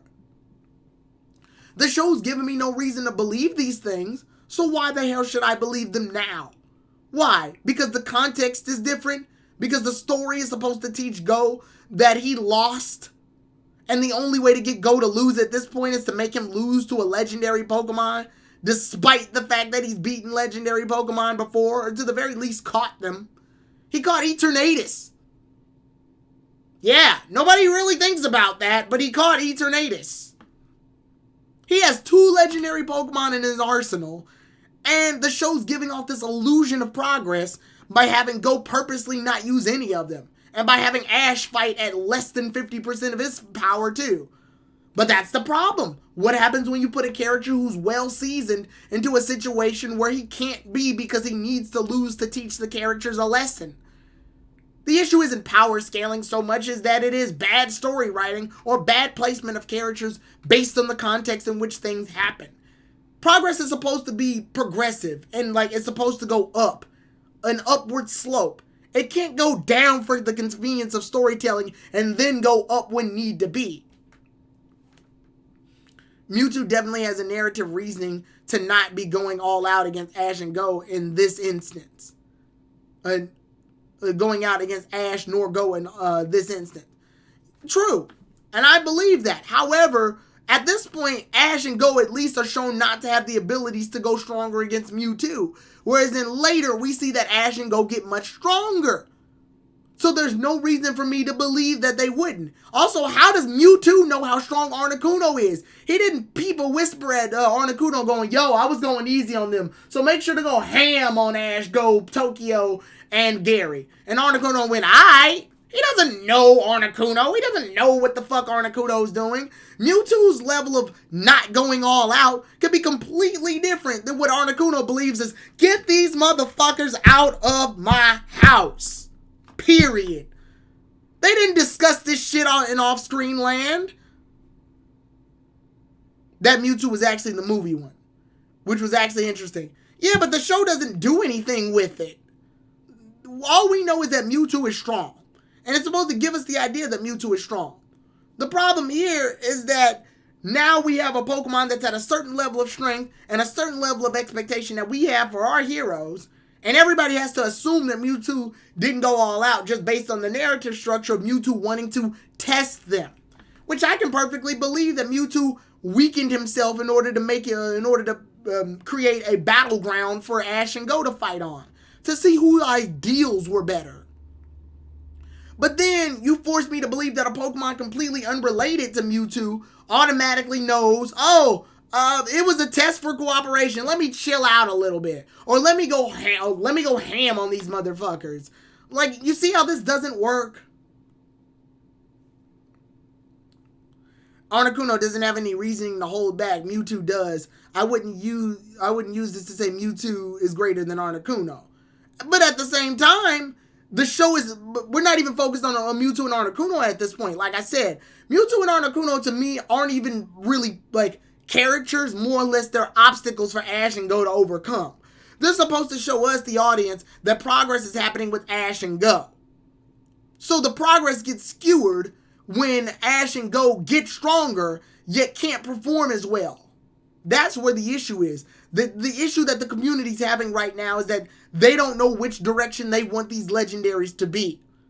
Suicune is a Pokemon strong as hell, or at least it's supposed to be, but bandits somehow are able to kick the shit out of it. When we meet Suicune, it's already getting attacked by bandits. And the bandits are using Pokemon that don't look relatively powerful. Gardevoir, Mightyena, generic bandit people shit, right? Ash and Go were able to fight the bandits perfectly fine. But Suicune comes out and is getting fucking booty rocked by bandits to the point where it chooses to get caught by a Pokeball instead of getting beat up more. So it's very clear these bandits are either really strong or Suicune sucks. Either way, something's happening. But then Suicune then gets healed, and after it gets healed, it completely wipes out the bandits. But that's because the story needs to end. The episode's over, and these bandits have to go bye-bye now. So Suicune has to be strong now versus at the beginning. It can't be strong then, because if Suicune was as strong at the beginning of the story as it was at the end, then Go couldn't catch it. But we need Go to catch it, because we need a scenario in which Go can easily capture Suicune. That means Suicune has to suck. Suicune has no reason to hold back on these bandits. Suicune has no reason to go, they're testing their ideals as bandits just to see how strong they are because they have beliefs as bandits. Let me chill the fuck out and not whoop their asses. No, this motherfucker is fighting for his fucking life right now. So, I would imagine a wild fucking Suicune would go ham sandwich, egg, and cheese on these motherfuckers. But he doesn't. When Ash and Go meet Suicune, he's getting his shit kicked in. Suicune is getting its 2 front teeth kicked in. And Go just has to catch it. You see the problem here? You see how my issue isn't Mewtwo and Articuno specifically? It's just showing how the show is trying to be very particular with the strength of which Pokemon is which for the sake of giving a narrative structure. It's not the fact that I don't believe Legendaries can be strong or not. It's not the fact that Mewtwo is holding back. It's not the fact that Articuno's fighting to survive. It's the fact that the show doesn't know what the fuck it wants to do until it needs to tell the story that it needs to tell. The story has to be set up in a certain meticulous way for us to fully believe what's going on. But in order to show that, it's using Pokemon that are already stated to be very powerful. So when you play with the most powerful or the powerful Pokemon, or even take it out of a narrative of Pokemon, when you play with something that's supposedly the best, then you gotta meet the best qualities. And you can't fall backwards. You can't be inconsistent. You can't make the statement, this is the God of all gods. He's the God that tells the other gods what to do. No mere mortal shall stand before the gods of gods. And then have him get his shit kicked by some dude that lives in his apartment. And then next, you have that guy in his apartment fight off against another guy in an apartment that was given the powers of a weaker god, and somehow he's stronger than the guy who beat the God man. You see what they're doing? They're mixing it up, and they're not mixing it up in a well enough way for you to sit here and believe, okay, I can see it. Zapdos losing the reboot, I even went in and explained and defended on Journey's behalf. Okay, here's the deal. It's clear Zapdos was recharging power. He's not fighting at 100. There's no way in hell Zapdos would lose in any other situation other than this very convenient one where he has to recharge power. What did he have to recharge power from?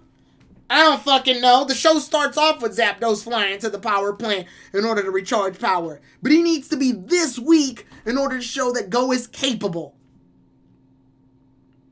Regice gets punched by Urshifu and then doesn't mess around anymore.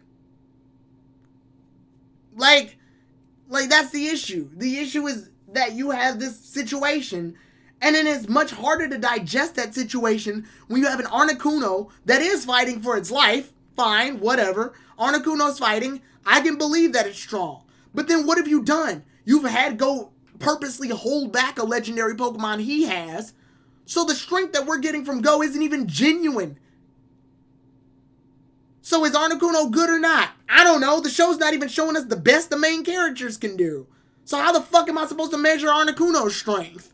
The show's not gonna do it. What the show's gonna do is have an Articuno use sheer cold 3 successful times, because those are one-hit KO moves, and have the trainers bumble around and go, we don't know what to do. Despite the fact that 3 of those 4 trainers are seasoned battlers. Or to the very least, they know what the fuck they were doing.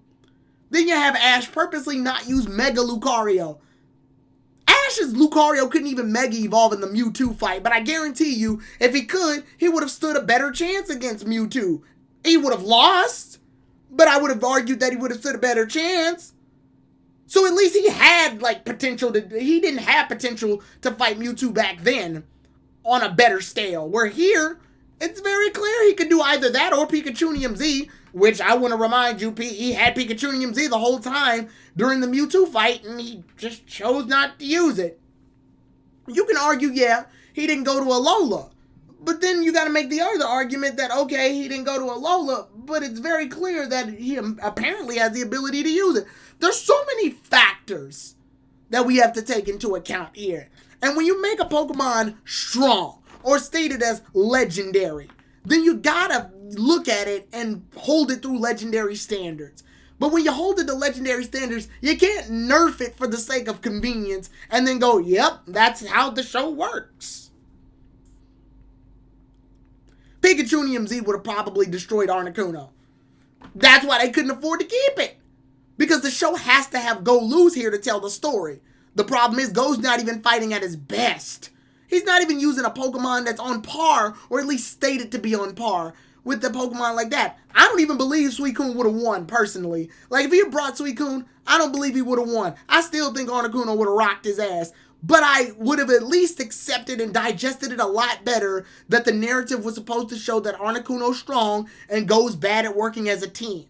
Maybe the message could be, it doesn't matter how strong the Pokemon you bring to the table are. If you're not good at teamwork or coordinating your Pokemon, then it doesn't matter. That would have been a much better lesson to teach. At least then I can believe it. But Go doesn't use his best Pokemon. Go doesn't even use some of those Pokemon are Pokemon Go doesn't use. Because Go doesn't fucking use his Pokemon. Cinderace is the only Pokemon that I know that Go uses consistently. When's the last time he used fucking Boldore in a fight? How much do we know about Boldore? Audience, please, tell me how much we know about Boldore. I'll let y'all answer that for a second because I got to do a quick commercial thing, and then I will be right back.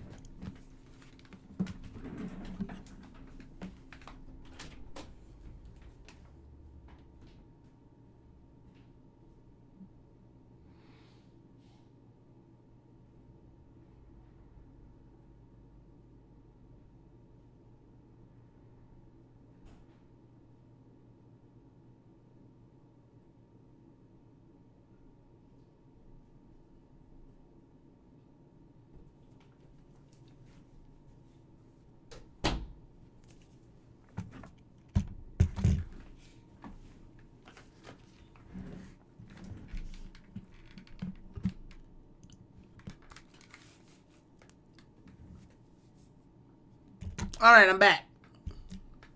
What do we get? Let me read the comments. Go has never used the dogs. Can someone tell me what Go's current team is at the moment? No, he doesn't have a team. It was caught in Galar. It fought Arcazolt, I think. What episode did he catch Boldore? Look, these are questions we shouldn't even have to be asking. We never ask these questions ever. In other series, we never have to ask these questions. You want to know why? Because the story had a good enough structure in order to let us give us context. What episode he caught Boldore? Question here. So let's say Ash did use Pikachunium or Mega Lucario. Would you feel the same way if Lucario still one-hit KO the Mons? I know that probably would have demeaned the Mons, but at least it would have showed, to me, if he had still one-hit KO'd them, I think that would have been a little bullshit on their half, on the writing half. Just because at that point, it's very clear. It's not even that Ash, Go, Tokyo, and Gary are bad trainers or bad at teamwork. It's the Pokemon used a bunch of one-hit KO moves, and narratively, that doesn't look good. One-hit KO moves are rarely used in the show. Like, when they're used once every now and then to show that there's a big level of danger, but they can't be spammed. Because at that point, how are you supposed to take the context seriously when, in the context of what we're looking at, all the Pokemon has to do is just use a one-hit KO move every time? It's like what I said earlier with Bisharp and the Greninja thing. Bisharp could have easily just used another goddamn guillotine and killed Greninja, and we wouldn't even have our epic Charizard fight.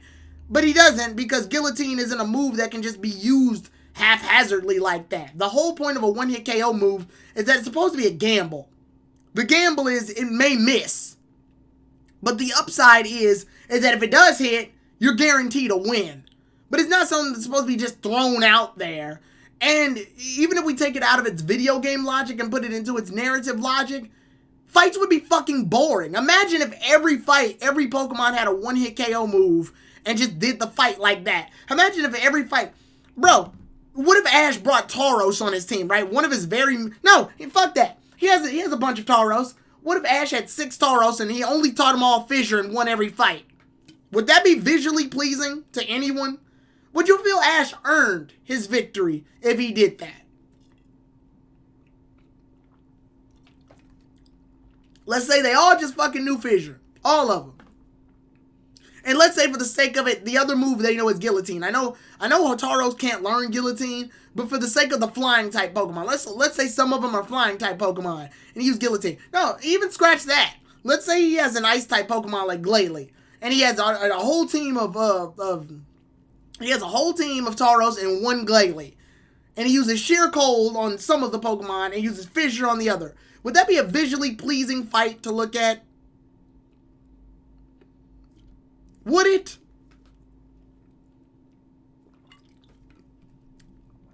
Kingler and Gliscor learn Guillotine. Yeah, so imagine that. Would that be a visually pleasing looking fight? No. I thought it was bullshit that Articuno kept using Sheer Cold in the first goddamn place. Sheer Cold's a move that, again, doesn't really hit a lot.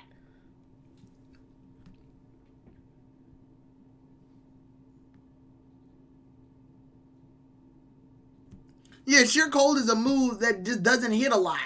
So, to the fact that they had to keep it doing that, to me, doesn't even show a level of strength.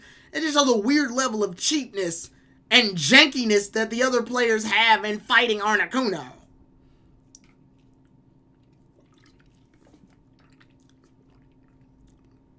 Boldor calmed down Arcazult in episode 50 after being caught. He was used in episode 76 for a Lola catchphrase. The fact that Go in trade did, but Boulder isn't a Gigalith is weird.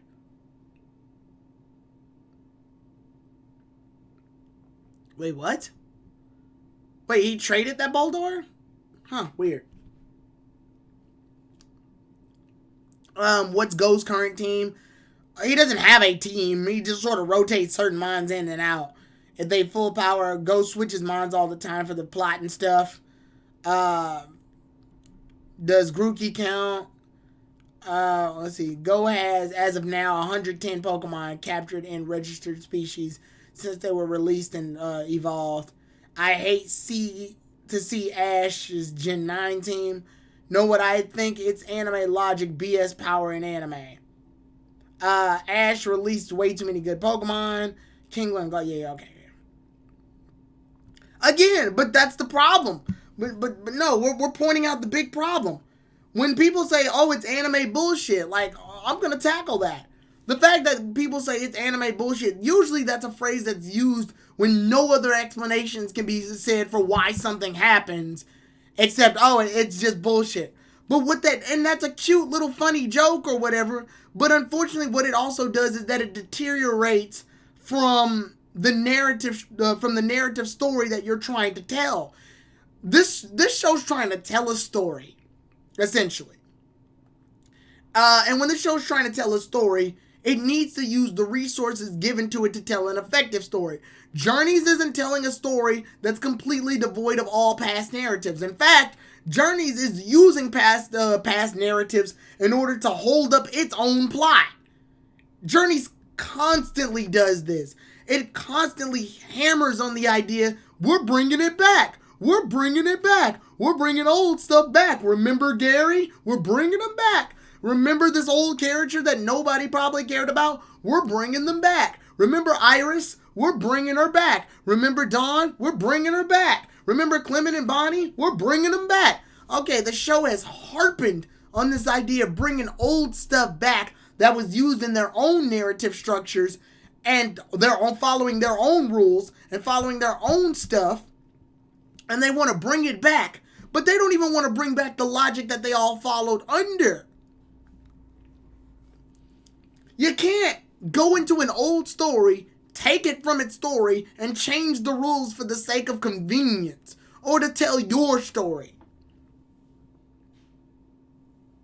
That would be like if I went back and took a story of a dragon that breathes fire while a knight fights him and was like, I like your story. I'm going to use that very same dragon in my story. And then I say that dragon shot bubbles out of its mouth. What? No, it doesn't. Dragons don't. That dragon shot fire. The old story told you that. Well, in my story, he shoots bubbles. You see how that's a problem? You can't take a character from an older narrative, completely change the rules of which we gained the narrative from, then put him in that narrative following different rules for the sake of how you do in the story. And you definitely can't do that in your own story. You can't say, this guy runs really fast and that's his only superpower. He doesn't get any other superpowers outside of running super fast. And then randomly, later on, you give him super strength and never explain it. You can't do that. The reason you can't do that is because it doesn't make any fucking sense. It's knocking out the rules that were already set. And then just go, well, it's anime bullshit. Who knows? Like, that's not good storytelling. That's passing off accountability and calling it progression.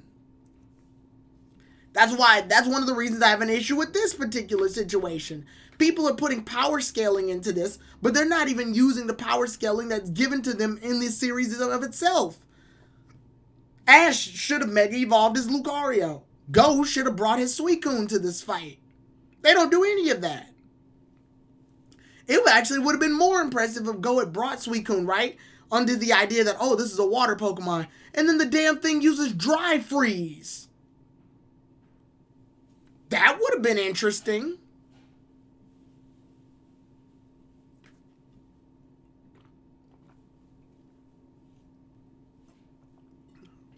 Ness, I don't think it's so much as the fact that Dawn is the staff's favorite. I think the staff just knew that the current game was BDSP at the time, and they need to advertise it. And what better way to advertise it by using a character that's in that video game and bringing it forward. That's why they didn't drastically change her outfit or do any of that. They just sort of brought her in and did that and showed it off as if to say, hey, you can also experience this character too if you fucking buy... Where is it? Oh, it's so low in my collection, I don't want to grab it. Oh, you can also get this character too if you buy this video game. Out now on November. Go grab it. Right? Like, that's why they did that. But to go back on topic, again, power scaling. So many people, like, are concerned about it, but for the wrong reasons. Because we're getting mad, and we're getting up in arms, and we're going back and forth, not just because a Pokemon doesn't meet a certain expectation based on what it can and can't do in battle. It's what the writers are putting them in situations for to tell the story that they need to tell. The problem here is that they're not being used effectively. I've argued a lot of times that one of my favorite fights is Talonflame versus Moltres because it does a good job of respecting the fact that Moltres is a legendary Pokemon, but it doesn't make Talonflame look, it doesn't mitigate Talonflame's growth. Fletchinder gets stronger when it evolves into Talonflame, and because of that strength, it's able to keep up with Moltres' flying speed and hit it effectively using Brave Bird. It gets hits on Moltres. It's a stronger Mon than it was before. Fletchinder has become stronger based on this level of strength that it just gained from evolving. That's fine. We never see a situation where Fletchling, the little baby one, is able to fight Moltres and whoop its ass, and then later we move forward and then suddenly Talonflame can't even hold a candle to Moltres even after evolving into Talonflame, right? We never see that. If Journey's directed this, that's what would have happened. That's how that fight would have went. If Journey's directed that, Fletchling would have had a better chance against Moltres than Talonflame would have. For some reason. But we don't get that. We get Fletchinder fighting against Moltres and losing, evolving into Talonflame, putting up a good fight, but still losing. Moltres is still viewed as a legendary Pokemon that's powerful, but We can see that Talonflame at least is getting some shots off and showing to hold its own better in a fight. That's how you create narrative structure while still creating the ideal that something is strong and virtually unbeatable. Or almost unbeatable. That's how you tell that story. But the problem with Journeys is that they don't know which way direction they need to go, and their pacing and directing and writer changes and director changes and storyboard changes have happened so much. Now you've got these writers who had one plan or idea for something, when you got these other writers who already made ideas for others. And it's the reason we have to sit up here and ask these questions and make these tweets where people complain that Journey's legendaries aren't given respect. And now are complaining that Articuno is too strong. Which is it? That's the issue. The issue is the inconsistency. And all these people wouldn't be complaining if there wasn't an inconsistency. If there was an inconsistency. If there wasn't an inconsistency. Because if there wasn't an inconsistency at all, then nobody would say anything about this. Nobody would complain. Nobody would be upset. Nobody would be going back and forth about this. But it's very clear there is inconsistency. They're very clear there is a problem. It's very clear there is issues. And these issues spawn from the levels of inconsistency that people have been given. Not just from this show, but from what the other shows have given us the idea that this show runs along. At the end of the day, no matter if you want to say Journeys follows its own rules, X and Y follows its own rules, Sun and Moon follows its own rules, OG, Johto, AG, DP, BW, they all follow their own rules. Even if you want to say that, if you want to say all of them follow different levels of rules, when you look at it all as the grand scheme of things, it's still called Pokemon, right? Still features Ash Ketchum, still features him with Pikachu, still features him journeying a specific amount of episodes in order to explore the world of Pokemon, catch different mons, make a team, fight off evil, all of that. All of that's still used. Those are elements that are still put in place. And they usually continue off of the series that happened before it. Or the series after it brings up a topic from the older series and uses it as its basis to give the audience an idea of what's happening currently. So if you're using a series that can, especially Journeys, that continuously harps on the idea of what happened in the past, then you can't get mad at people for judging it based on the past. Right? But you also can't get mad at people who have been given a narrative structure that has been given since the start of this series, a reason to believe anything less than what the series has already given us. You can't make Legendaries be trash at the start of the series and then scratch your head and then get mad at people scratching their head wondering why a Legendary suddenly is strong now. When literally we've got other episodes that show that Legendaries are supposed to be strong, but can be beat and or fought off, and then move forward and have them be weakened. Essentially, like I said, this is the idea of what happens when you make Pokemon have certain expectations that can't be met based on the given situations on the story. So many people expect Pikachu to wipe out a Snivy because it battled a lot before and they've had more than 10 years of Pikachu exposure, despite the fact that Pikachu's electricity was completely yanked out of its body, and Ash and Pikachu spent over 5 minutes trying to wonder why that was happening in the middle of a fight. And then look surprised when Pikachu gets its ass whooped, and then the argument is that it's anime logic.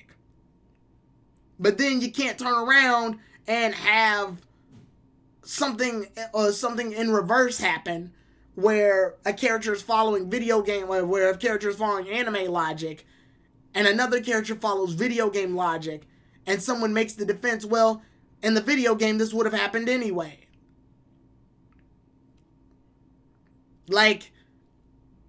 No matter which way you go, you're gonna run into this problem. And that's been the overarching problem with Pokemon is what do you do when you have a story that hangs on to all these other medias, cards, trading cards, video games, manga, if you want to go that far, and you have all these latches of references that you want to bring into your story to give context, and then proceed to follow opposite rules for nothing more than to show that this character is getting somewhere. You see, look, Go's going through his depression moment. You can tell because he lost against the Articuno, despite the fact that this is a much stronger and more capable Go, supposedly, than he was back then. Because the argument then would become, a lot of people make the statement, Go's grown so much as a character. Bet? Then how is it that he's doing worse in terms of progress? What specifically is inconsistency? I'll explain it again. When you have Go work well in a team in one situation where he's fighting Golurk with complete strangers, and then you have another situation where Go is analytical and is able to find strategies on the outside, but for some reason can't work well with Gary, despite the fact that he's seen Gary fight once before and worked with him as a team before. But back then, apparently that was different, even though it wasn't. You can't have Boldor, a Pokemon that's known to have the ability Sturdy, somehow not have that ability now because he needs to lose this fight. You can't have Go catch a legendary Pokemon and go out of his way to gain Suicune's trust, only for him to not use that legendary Pokemon in a fight against another legendary Pokemon. Like, I can go all day with this. Like, you can see the problems. You can't have Ash and Go fight Mewtwo and hold their own, and then somehow Lucario and Go have Lucario can Mega Evolve, and Pikachu has Pikachunium Z now, and Go has a whole Eternatus and a Suicune and chooses not to use them. And hell, even going into this fight, you can make the argument why Go just caught Eternatus. He could have easily used it against Mewtwo, but he doesn't, because apparently the rule here is that Eternatus is too powerful and too dangerous to be used. Okay, bet. If that's the case, and he's too powerful and too dangerous to be used, other legendary Pokemon should be too powerful and too dangerous. But they're not. And yes, not every legendary Pokemon is created equally. Some are stronger than others. But then you look back at this Suicune thing. Imagine if Lugia was caught with a fishnet. Thank you, Depression, for bringing that up. Ash was able to actually hold his own in a fight with Lugia pretty well, actually, at the start of this series. But for some reason, he can't fight fucking Articuno. And based on the power scaling system we've made, Lugia is supposed to be better than Articuno. But he's not, for some reason. Like, the more I look at it, the worse it gets.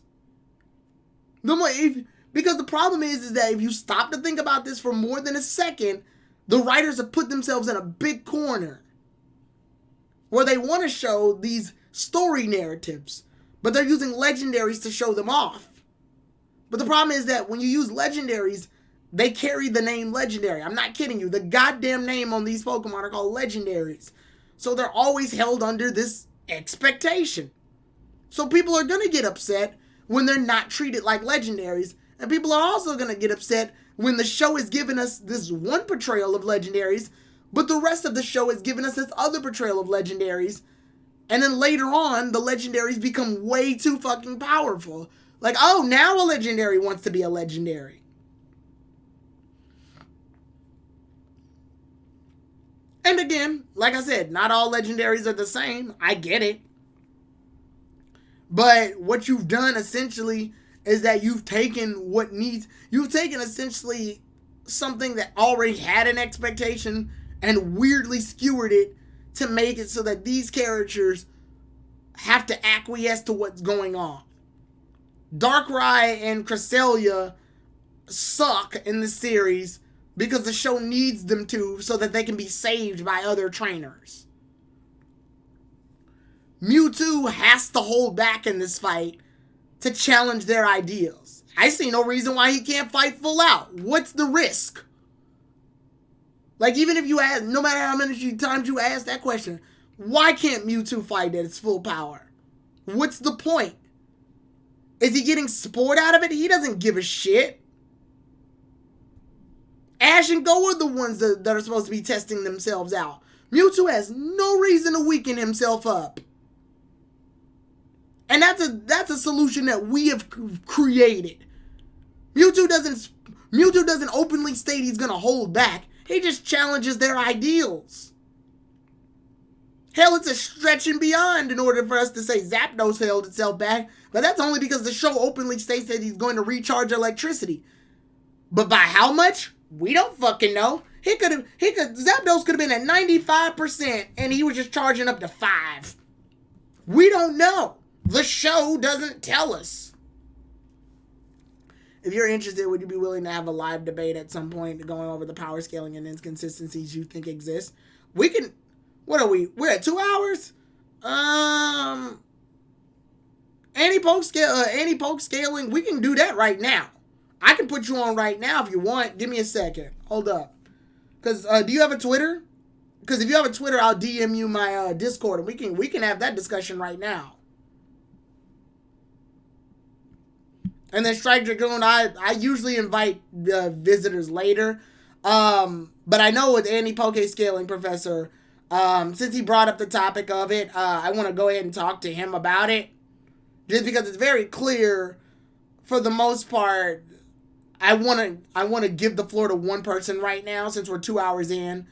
And then maybe later, if we want to have a bigger discussion on this, maybe at some other week we can do it. But Anipoke scaling, if you have a Twitter, you can go ahead and let me know what that is. And then I'll DM you my Discord and we can have that discussion right now. Yeah, it would have to be the future. Okay. All right. I mean, if that's not the case, then that's fine. But yeah, we can set it up later. Just DM me and my Twitter's the same here. So you can find me on Twitter and just DM me that and I'll be more than happy to have that discussion with you. Like I said, I'm not going into this under the assumption that Articuno's weak. I have never, I don't have a problem. My biggest issue with that episode in general wasn't even the fact that they lost to Articuno or if they beat Articuno. I think my issue with it was mostly the fact that Go passed that test, regardless of the fact that he wasn't a good team player. Tokyo and Gary could have passed fine, but Go shouldn't have passed and Ash shouldn't have been there. Like I said, the more you look at it, the more inconsistent it gets. And it's like, you can look at it through any lens you want to. The fact of the matter is that when you are using elements such as legendary Pokemon in a story, and you have to exemplify how legendary or strong they are, what you have to do at that point is come at this series with a level of tact. And I think I can safely say the series has not done that at all. Or has at least done a terrible job of it. Because if they did a good job with it, then the writers wouldn't, the audience wouldn't be going back and forth over what's acceptable and what isn't acceptable in terms of this fight. We go through this, and we only go through this because it's so confusing. If this fight was done correctly and well portrayed, then this wouldn't be an issue. People wouldn't be having this debate back and forth. But the very fact that this debate exists shows that there obviously is a problem. There's obviously two different camps, and these camps are looking back at this, disagreeing with what is going on. But the reason they have to disagree with this so much is because the show's not being consistent with its own rules. If the show was consistent with its own rules, then we would all be in agreement of what would be going on right now. Articuno would be getting its ass whooped by by Go's fucking Caterpie at this point. And honestly, Caterpie is the only Pokemon in that episode that I feel was consistent. It uses String Shot to get Ash and Go to places. And it's been doing that the whole time. Also, I seriously hope that Go chose not to use Suicune and instead chose to put fucking Darmanitan, Cinderace, Inteleon, and fucking Caterpie on his goddamn team, and Boulder on his goddamn team. I'm trying to tell myself he didn't do that.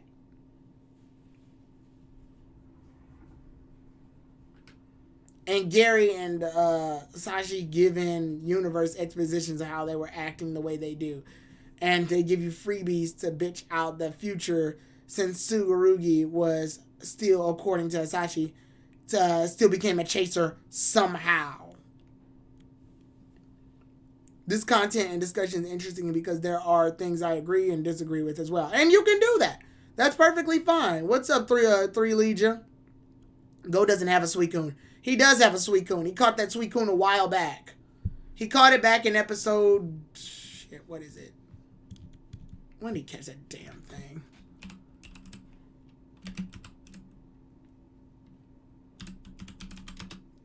I'm sure Koro's gonna find it before I do.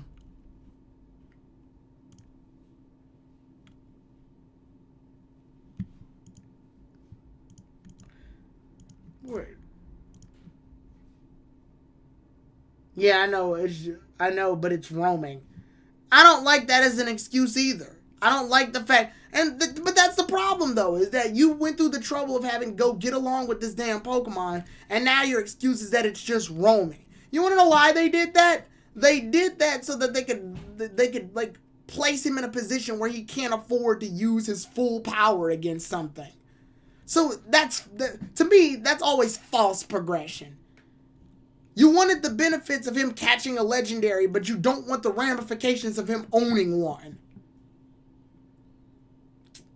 The whole point of a trainer catching a legendary, even if you want to play around with the idea of, oh, he caught the legendary, but it's so strong he hasn't gained its trust yet, is the idea that, okay, perfect. You have a conflict here, but guess what? They solved that conflict in the same episode. Go gains Suicune's trust completely by the time that episode's over. We don't even run into a conflict anymore. So now, what do you do? What do you do now? And what do you do now when the character has gained the trust of the mind? Oh, it ran away. Why? Because it's roaming the world. Why? I don't know. Because we can't have him have a legendary for the sake of fucking up another legendary. Because we need Go to get his ass kicked, and it's hard to do that when he has a fucking Suicune on his team. Bro. This is why Ash's Charizard was disobedient and Pidgeot was released. For Ash to not roam freely by flying, but now they have to be lost in an island since Dragonite and Flygon are conveniently absent. If Go wanted to learn more about Legendary / Mew, it would have made sense for him to use it in battle. Drip, how you do that? How you throw the wrench into it immediately? Drip, how'd you prove a whole point in one sentence? Oh, the episode's 53. Thank you, by the way, yes, man. That right there. You see how the more we break this down, the more it becomes a problem? Like that alone, that one sentence Drip Pression just said alone, kind of like solidifies the issues here. How the more you look at it, the more flawed it starts to get. And this is the series that praises on the idea of using old stuff and bringing it back to the forefront to make it better. It's a series that thrives on that. Okay, but you've made a problem now. Your older stuff is too good. Suicune. Shit, Ash knew they were going to fight Articuno. Why didn't he pack his fire types? This would have been a perfect fight for Infernape. This would have been a perfect fight for Charizard, Talonflame, fucking, hell, he could have brought one of his mine. He could have went to Alola and grabbed a fucking Melmetal. Incineroar. Y'all want to bring him back, right? This is what y'all want. Could have brought him back. Can't do that, though. Can't bring him back. Too strong. But Articuno's supposed to be stronger. Yeah, right. He's not stronger. The problem is that y'all can't afford to have Ash and Go be consistent in this fight. Because if y'all have them use their big arsenals, they'll get then Articuno would get its fucking shit kicked in. Hell, I can even argue that Gary, why didn't he use Blastoise? That's the same Blastoise that fought against Moltres, and guess what? Blastoise is a water type. Guess what water types are resistant to? Ice types. Could have easily taught Blastoise fucking, what's that steel move? Well, it's like the steel version of rollout. Or no. Could have taught it gyro ball. I was going to say steamroller, but gyro ball is a better move. Could have used gyro ball. Blastoise is immediately slower than Articuno. Ow. Steel type move. Resistant to water type mines. Blastoise. Same Blastoise that fought effectively against Moltres. Perfect choice. Didn't do it. Because this is not strength. It's Articuno bumbling in, using sheer cold on everything, knocking it out in one hit, and our heroes not using the mons they could have used to actually end the fight. That's what it is.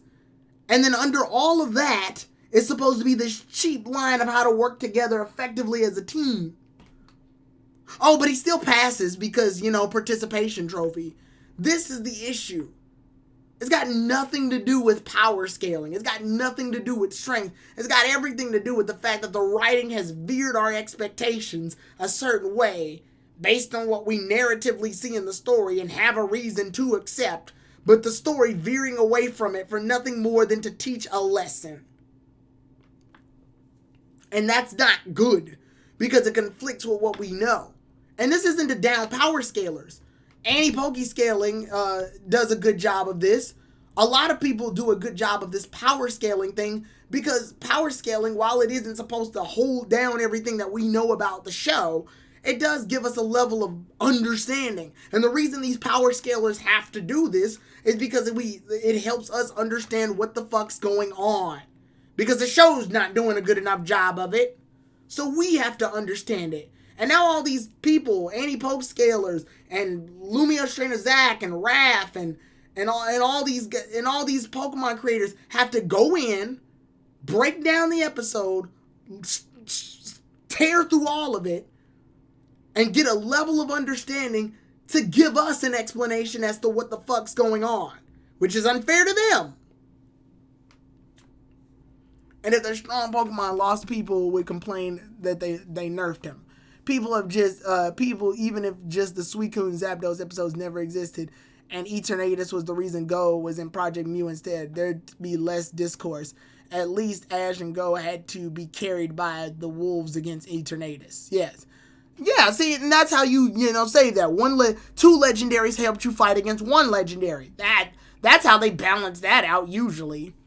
I would have liked it better if Go didn't get any tokens because he's the biggest reason they lost. Exactly. That's what a lot of people are starting to say. That's a lot of the solution that most people are coming to with this episode. But they got to speed run the third year by Gen 9. Right, so they can't afford to reel him back. So Go can't afford to fail this mission. It provides a measuring tool and grading system, something that Journeys clearly lacks. Again, that's been the issue too. Yeah, the problem usually isn't power scaling. The thing it's usually is the person using power scaling and using it incorrectly or simply mistaking it as a means to something else. I said this at the very beginning, Anipoke scaling. Power scaling doesn't even need to be as black and white as one thing has a higher number than another and thus it automatically beats it. Sometimes a layer of fight can be determined on how fast something is compared to something else. Sometimes a layer of fight can be determined on what prediction moves, what moves that they know, their arsenal of attacks, how effectively they use the moves, which move is being used at what time, close range combat, long range combat, mid-range combat, statistical use of illusions and things like double team and substitute and sweet scent and shit like that. Status inflictions like confusion, paralyzation, burn, freeze, poison, all of those,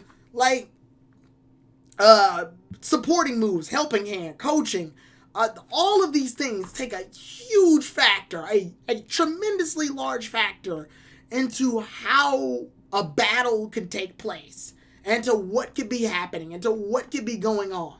And I've always even stated choreography plays a big role in a lot of these Pokemon battles. To me personally, that's why X and Y is one of my favorite series, because based on how they choreograph the fights, you can at least believe what's happening. The weirdest shit can be happening, but at least it follows some level of choreograph that makes you go, I can see that. like for example, I'm trying to think of one off the like the Talonflame example I gave off the top of my head.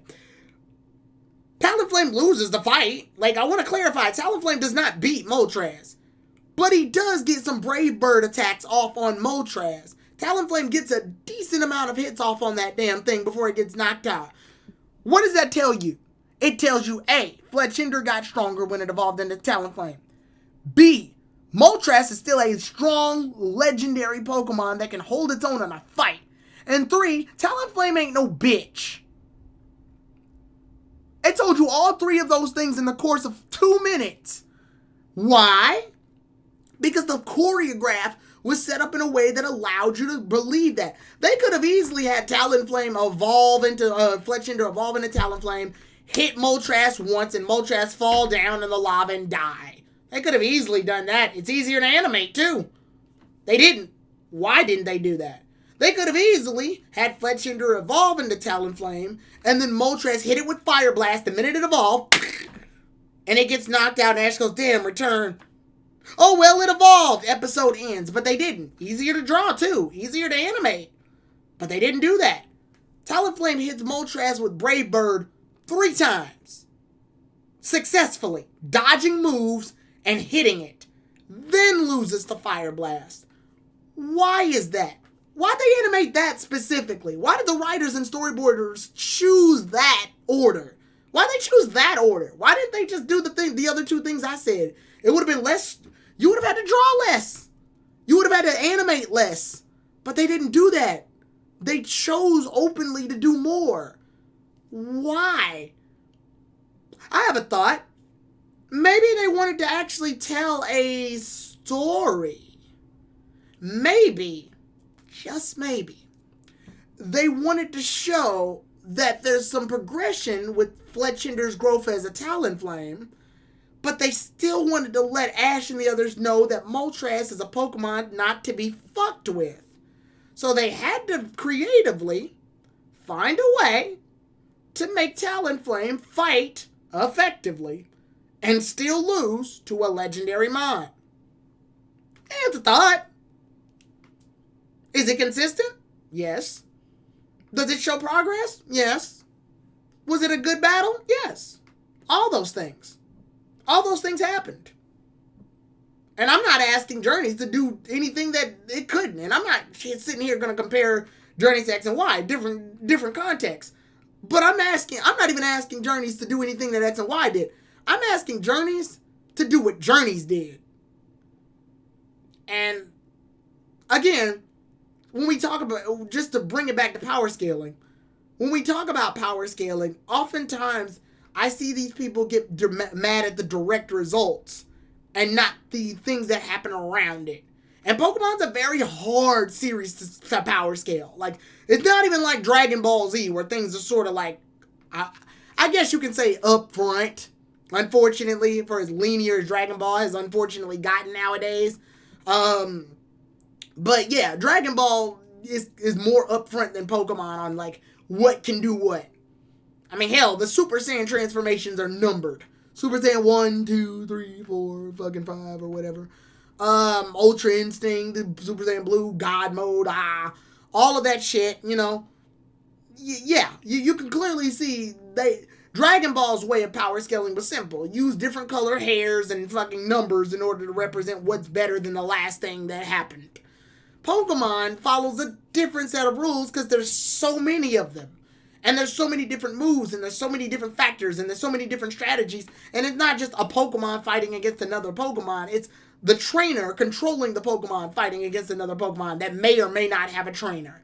So there's so many different things. I've always made the argument a trained Pokemon should probably be better than a wild Pokemon, just simply based on the fact that, like, if you take, I don't know, if I caught a goddamn Caterpie versus fighting one in the wild, I would assume the trained Caterpie is going to be stronger than the wild Caterpie, because the trained Caterpie has a person telling it what to do, which means it's like a commander telling an army. A commander in an army is better than an army just fighting wild with no leader, right?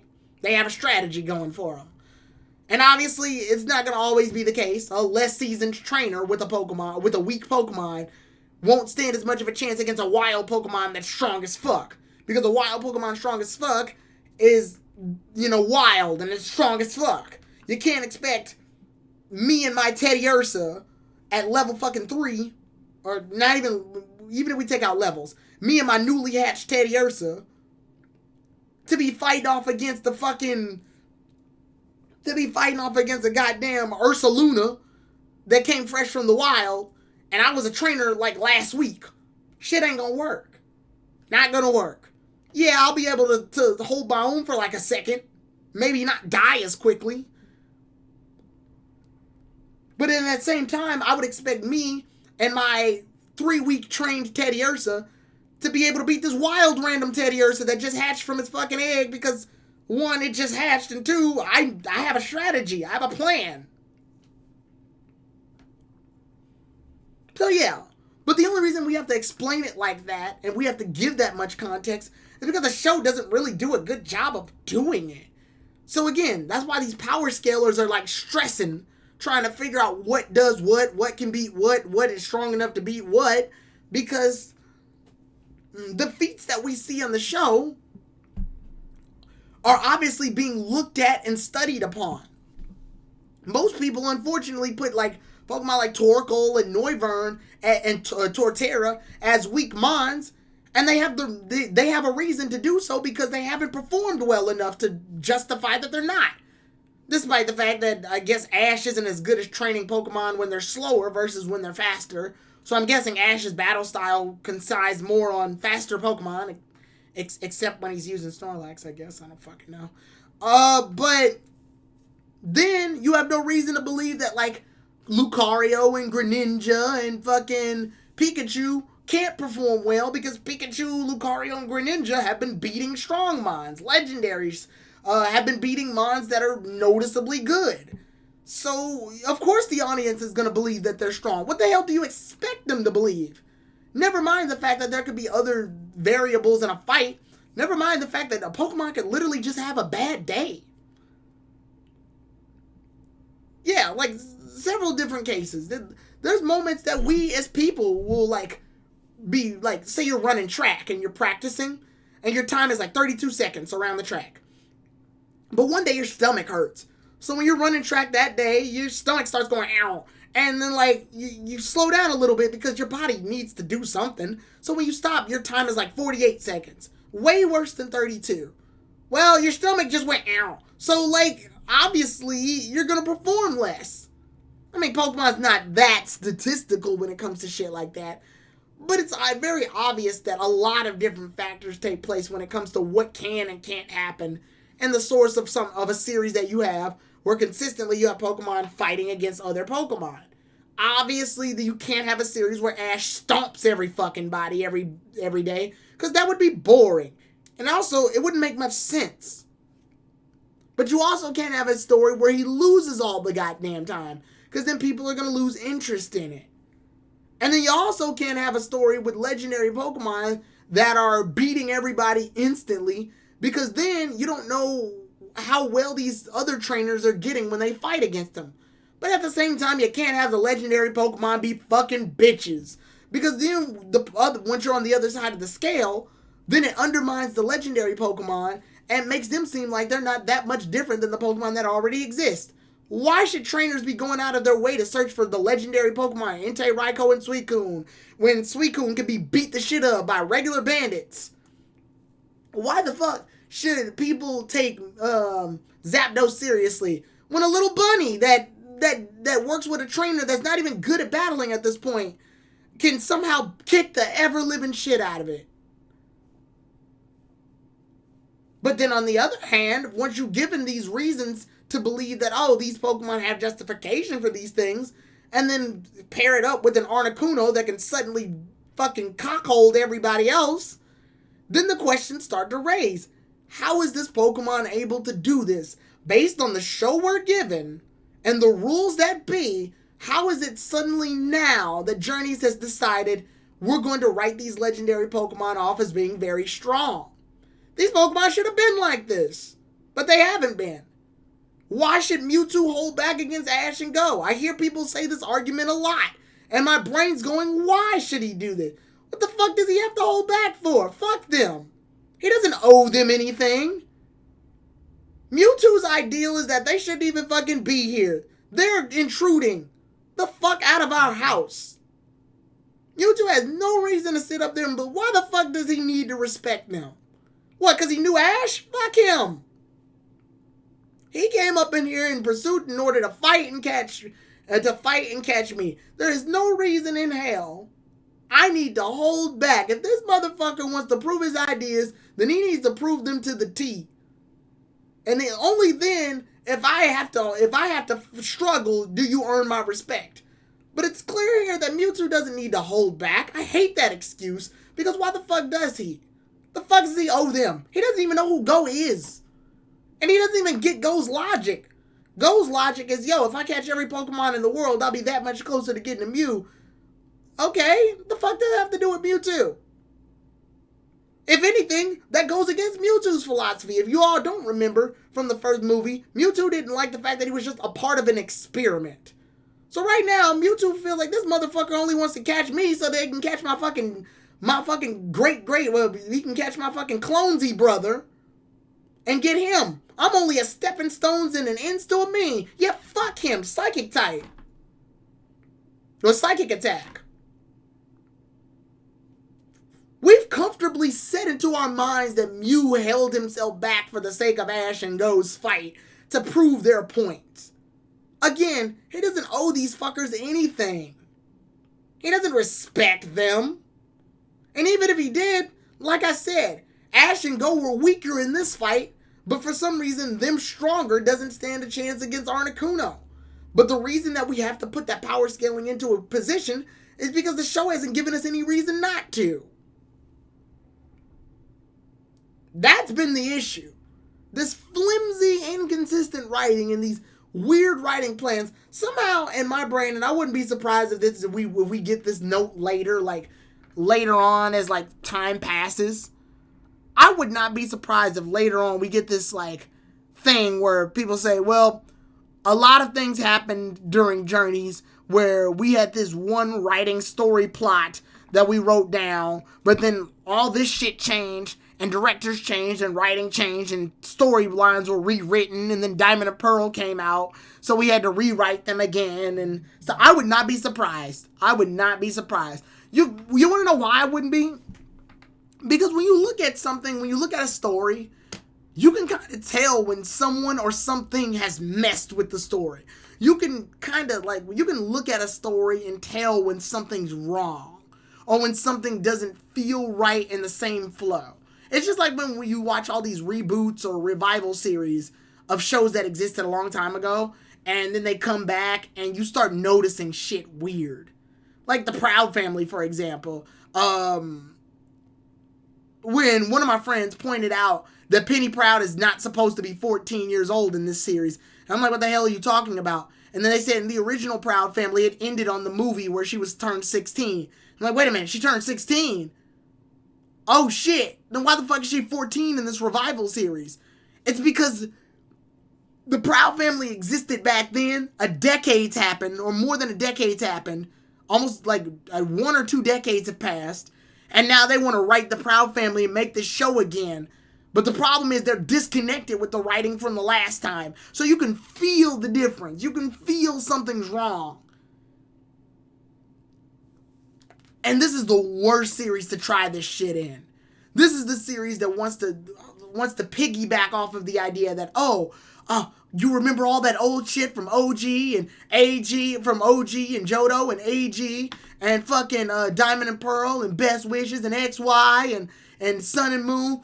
You remember all that old stuff you used to like? Well, we're going to use all of it. We're going to grab pieces and elements and use all of it to our advantage. We're going to take all of that. Okay, did you do the research? Well, we skimmed it. Now, if you skimmed it, that means you didn't go in and do the shit you need to. What else are you doing? Oh, well, in addition to grabbing all that shit from all the old series, we're going to make a tournament where everybody can enter the tournament at once. But we're going to make a very flimsy calculation system of how the rankings go and non-consistencies as to which are 1v battles, 2v battles, and 3v battles, and 6v battles. Oh, but we're also going to do that. And while we do that, we're also going to do this Project Mew thing that we just thought up.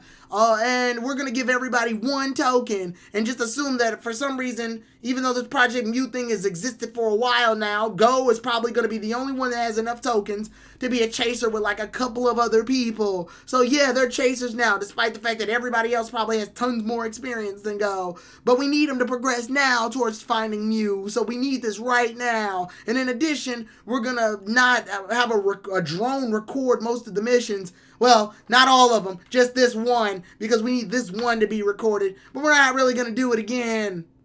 And we're going to give tokens based on what we think happened. Despite the fact that some people get extra tokens for dumb things, and some people get tokens just for participating. And we're going to let everybody, even people who didn't sign up to be in Project Mew, be in it, so that they can fight, even though despite if they fought with their full power, they would be more of a threat and take over the shine of the thing. Like, you see, it's a fucking mess, yo. It is a mess. All this shit thrown in, and then you wonder why the community is having these issues right now with power scaling. It's because you've given us expectations, and unfortunately, they're not based on any pure solid foundation. People are power scaling to make sense of this shit. People are giving explanations as to why Pikachu's Pikachunium Z can beat Electivire to make sense of this shit. People are saying that Infernape had a bad fight against Moltres because Moltres is a legendary to make sense of it all. People are trying to justify all these choices to try to make sense of it because the show universally has not done a good enough job to explain it itself. Even when I defended Journeys during the Zapdos episode and said Zapdos has to recharge, the show didn't give me an idea of how much strength Zapdos has. So I'm only going off of the fact that his ass flew towards the power plant. This motherfucker could have been fine. But we don't know that. They've written for the moment, not for the long run. Sirfetch'd was on par with the Thwackey and got one-hit KO by Blizzard, but now, that was Sheer Cold. But now we're led to believe that he can face an Elite Four. Nah, that feels wrong. It's like, bruh, it's this issue you got right now. It's like this consistency. And it also doesn't help that the fights don't even look good. The fights aren't choreographed well. The fights don't look good. And like I said, there's a reason why one-hit KO moves aren't used a lot in most Pokemon battles. Is because they don't look good enough. They're amazingly inconsistent. They don't look good and they be boring because a one-hit KO move pretty much ends the fight instantly. And nobody wants to see a fight that ends in an instant.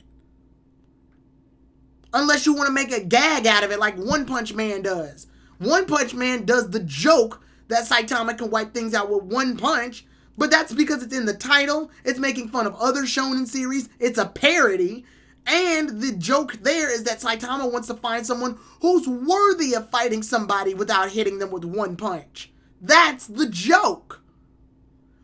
But this isn't a joke. This is taken full-blown seriously. Pokemon is expecting me, as a viewer, to take this shit straight. But, I mean, at the end of the day, that's pretty much what you've given me.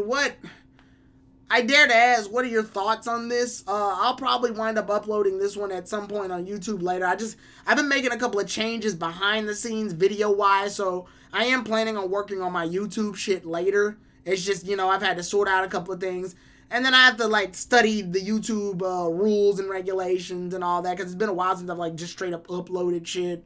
And I gotta work with this new software I've got, but I don't want to explain the behind the curtain shit to you guys. What I want to do is stimulate the discussion and bring up these topics because I'm legitimately trying to figure things out. I always come into these with good faith and the idea of if I question it, I'm questioning it for a reason. Not because I hate it, because I'm questioning it. And if obviously the explanation isn't good, then I'm going to explain that it's not good. And if I don't like it, then I'm going to say that I openly don't like it. That's my opinion to have.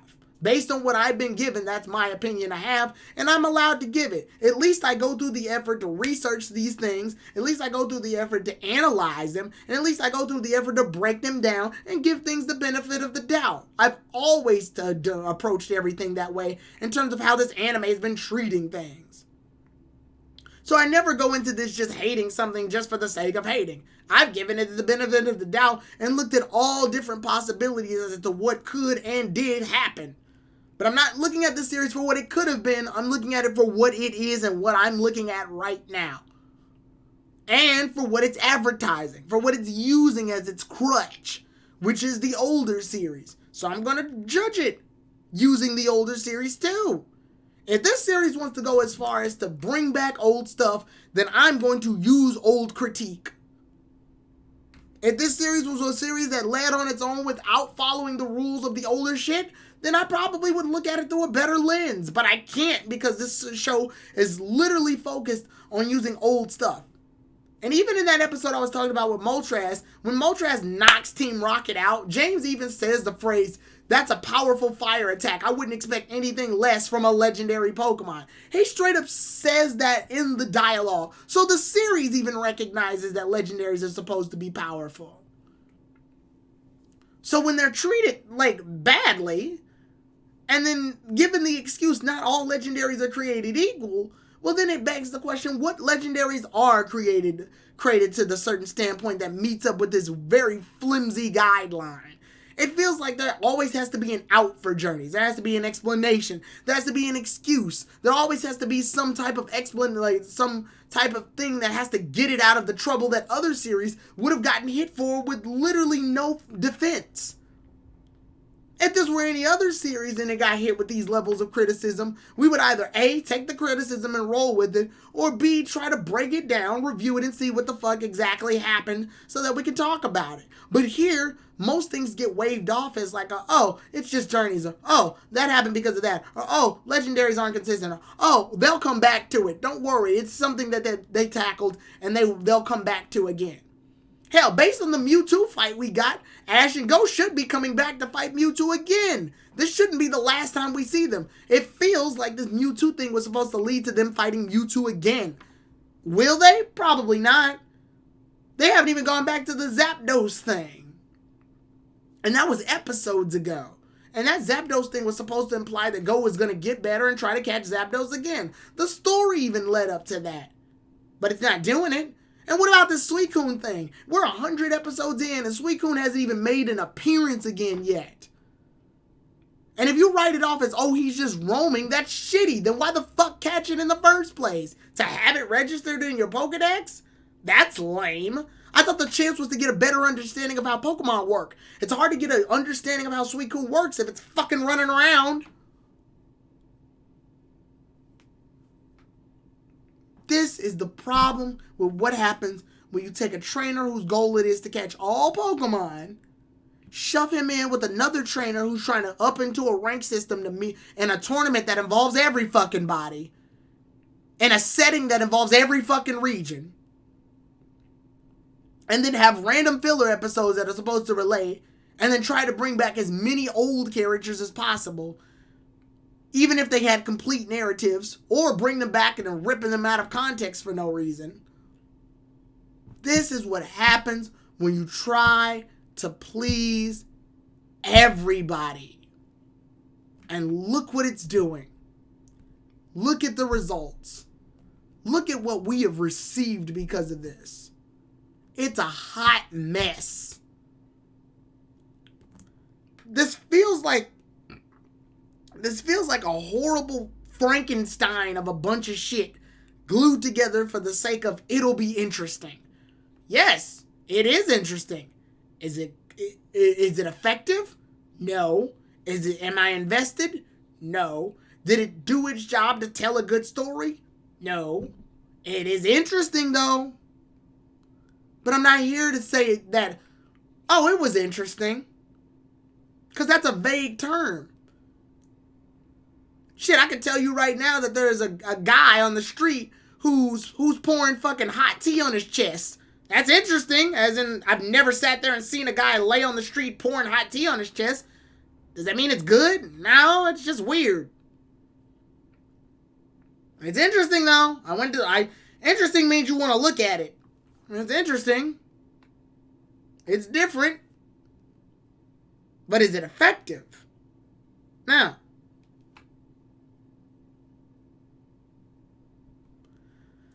But again, let's go ahead and end this. I know in literally less than 3 hours, actually, I'll be right back on here doing Final Fantasy X. So if you want to watch me stream Final Fantasy X, stick around in about like literally 3 hours and 30 minutes. I'll be doing Final Fantasy X at around 7 p.m. Central Time. So that stream will continue. I might push that an hour later just to give myself a little bit of breathing room. So yeah, at around 8 o'clock Central, we'll go ahead and do Final Fantasy X. So we'll be streaming that game. And then outside of that, Monday we'll be tackling more of this episode on the PokePod. So make sure you stick around with me, KG, and the others. Me, KG, Emmy, Polly, Nessa, whoever shows up at the pod. TSS may be there. Yeah, so make sure you join the PokePod on Monday at 9 p.m. Central as we discuss that. I might be doing some stuff at Monday too. Just depends on how things go. So yeah, make sure to be on the lookout for that. On Tuesday, I believe we got some stuff planned too. Wednesday, what are we doing Wednesday? Oh, more Duelist of the Roses. And then Thursday, more Monster Hunter.